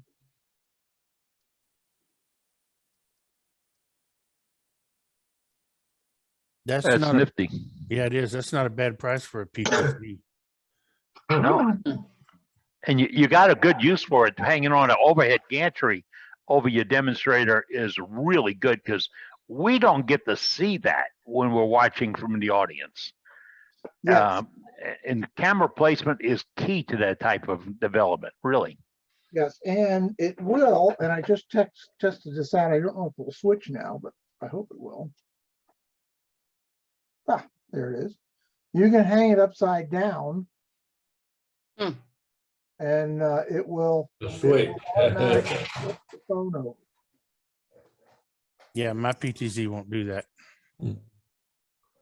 Yeah, and it knows you turned it. It also appears to have tracking. So if you were walking around, it might follow you too. Yes, it does have tracking. I'm trying to figure out if I can. I got it. I had it working earlier, but now it's not working. Come on. I don't know how to do that. Just got it today. Very nice. It's pretty nice. Very nice. Matt Harbour put a link up. It's available from several sources on Amazon.com. And Gary in Oklahoma says, yes, it's $228. And the website says it's a digital Zoom, according to Scott Hampton. So there you go. You get 3 guys jumping on board with you. Okay. So nice. It seems to be almost a continuous zoom. It doesn't like jump as it zooms. So no. I'm not sure that works. But Seminole. It is a webcam. It does not have an HDMI connector on it. It has a USB-C connector. Okay. Yeah, I have USB-C on my right here. I got adapters to go in my split box on that, which has been handy. It's held this headset right now. It runs USB-C, the backlink on it. So good show. I really like that idea. Thank you. Appreciate it, Randall. Yep. All right. All right, thanks. Let's see what Terry's got this week. Who's that? Terry. Terry's in trouble. I'm What do you got, bud? Did you make another lampshade? Can you hear me? Yep. Am I there? Yeah. Okay. I was out last week riding and I stumbled across a cottonwood tree. I've been looking for some wood. I had some before, but I didn't remember it too much. And which I did a little research on it, and it doesn't seem to be very desirable for turners. But I picked up a couple of pieces and I decided that I would give it a try and see what I could come up with. And of course, you know me, I decided to go back to a lamp, which I promised you I wouldn't do anymore, but I did anyway. So I'm not really happy with it. Oh my There's goodness. a lamp. Shoulder base. It came out pretty decent, but one of the problems with it is it's got a real dense heartwood. The sapwood is nice to work with. It's nice and clear and white, but the heartwood is, you can see it a little bit, it's really dark and no light comes through it. And it's split real easy, the heartwood did. And I made 2 of them out of it. It's not very big. It's only about maybe 6 or 7 inches in diameter. And, but where I had the spigot onto the heartwood, when I got 2/3 done and started relieving some of the pressure, it started splitting. It started opening up bad in the heartwood that didn't have any checking in it at all to start with. But it did, went ahead and started checking. And so I wound up rather quickly getting the tendon off of it to take the pressure off of it. And I managed to keep it from breaking anymore, but I didn't really manage to get it finished the way I would like to, because I think it would have been in pieces if I wouldn't have got the tendon off it. It was opening up so fast I could almost see it. And that was the second one I did. This is the first one. And I I got a catch in it. And you can't do that. If you get a catch, any kind of a decent catch when you're doing one of these, you're just about finished because it's going to knock it off center just a little bit. And once it knocks it off center, there's nothing you can do with it. You've already got the outside done. So if it knocks it off, you're going to be thin on one side and thick on the other. And there's not much you can do with it. And that one's pretty much, you can see it has very little light coming through it except where the catch was up at the top. And these are small pieces. They had quite a bit of sapwood, but it didn't come out too bad. It's just on a donor base. I shortened the base up. It had a long top on it, and I narrowed it down. Don't look too bad, but it's. I got some huge pieces, but I'm probably not going to try to make lampshades out of them because the sapwood is going to cause trouble. It still looked like a nice nightlight. Yeah, it's pretty nice just for a little nightstand or something, a nightlight. I got several of them around, but that one did pretty good there. But the sapwood's just causing too much trouble. It's going to break. And even with when I got up, it's a little bit thicker at the top, and it's still starting to try to ring shake all the way around where I got it thin up at the top. The sap or the heartwood is moving at an incredible rate compared to the sapwood, and it's not going to stay together very well. Separate them, cut it out so you don't have that transition. Yeah, open it on both ends and put a cap on it. Yeah, get either cut the heartwood from the sapwood or so you get more even expansion. Yeah, the problem is on the bigger pieces, Matt, the heartwood is like 2.5, 2 inches thick, and the sapwood is 15 inches thick. Yeah, so, yeah. What I did in my experience with cottonwood is that I cut it into quarters, and cut the heartwood out. Yeah, and I turned some smaller vases with it. It was soft and stringy in my experience, so I had to use a lot of sanding sealer to get it solidified enough to get a good sanded finish on it. But it does burn well. I got it pretty decent, but I'm like I say, for what I wanted to do with it, and I don't know. I'm thinking about trying to make a bowl with it, but I don't know. Like you say, you could make some quarter pieces out of it. But the big piece that I got, if you just cut the sapwood quarters out of it, you would probably get 8s because they're like only 3 inches, and it'd only give you like a 3-inch square piece. You wouldn't get. Well, but you much. could make smaller pieces with that. What I ended up doing was making some smaller vases, but it spalted really nice. I had left it sitting out back, and it spalted pretty good. So I had some real interesting color in the wood. But I quartered the wood, so if the round piece around, I started with really big pieces too. So the pieces I had were like 24 to 36 inches in diameter. So yeah, that's what's left over there is some pieces. I just took one slice off it, about 1 foot thick. But it's a great, it's like 30 inches in diameter with the bark on it. Yeah. So, but it will spalt real interesting if you can get it to spalt. Leave it sitting outside for a couple months or something. I might get a couple of pieces and lay it around, but I'm thinking that it's not going to be one of my primary woods. No. Thanks, it's plentiful. Terry. It's plentiful. It grows fast and tall and big. So. There's a lot of it, but very nice. Yeah, beautiful. Nice beautiful piece, Terry. Hey, guys, we got one more person on the list, so let's try to get to them before Eddie shuts us off. Since it's already Eddie doesn't shut us off. The club shuts us off. All right, let's get. All right, come on. Who's that? John Weber. Ooh, look at that piece. John, where did you go? There he is. Nice. That's really nice. Muted. Okay, yeah. Look at that flame on top of that. Yeah. He's been I watching don't see Cade. nothing. So this is I got a black screen. There. Put that white paper behind it. You want the paper on it?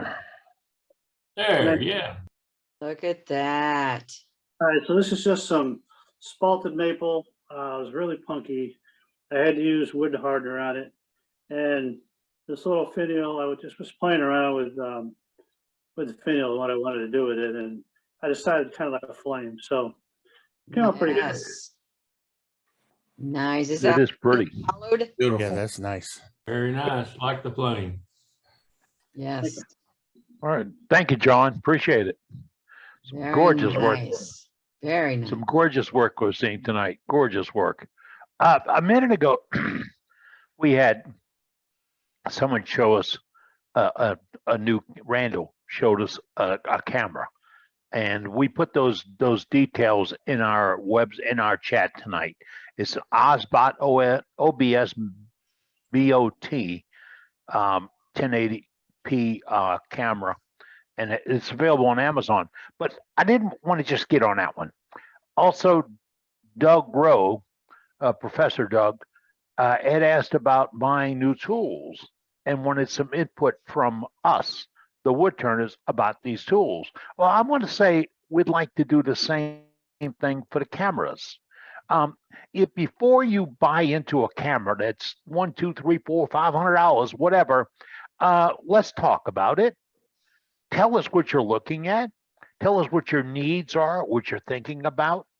And the same thing goes for any of the other stuff that we use, from production equipment to computers we saw Bob Grinstead edited his piece with a program in his Android. If you want to know about things or talk about those things, let's talk about them. Bring it on. We'd love to do that. And as we close tonight, I mentioned that we will be doing another tips and tricks, and it'll probably be in October. We'll do some tips and tricks program again. And that's where we all share what we know, what we have gained, what we want to avoid, how we got around, et cetera, et cetera. It all happens right here. And we do it every Wednesday evening, and you're invited to be part of it. But let me take it one more notch. Invite one of your wood turning friends. We want everybody in on this. We got room for everybody. I mean, the tailgate's empty right now. Plenty of room for you. Come on out. Well, I'm Hey, Captain Eddie. Hey, yes, ma'am. Before you say goodnight, can you give Donald Masterson a minute? Donald Masterson. Yeah, Donald, what you got to say? Don't forget to save the chat. Don't forget to save the chat. See that? Thanks, All Donald. right. Great job, Donald. You see, we all have jobs. This is everybody's club.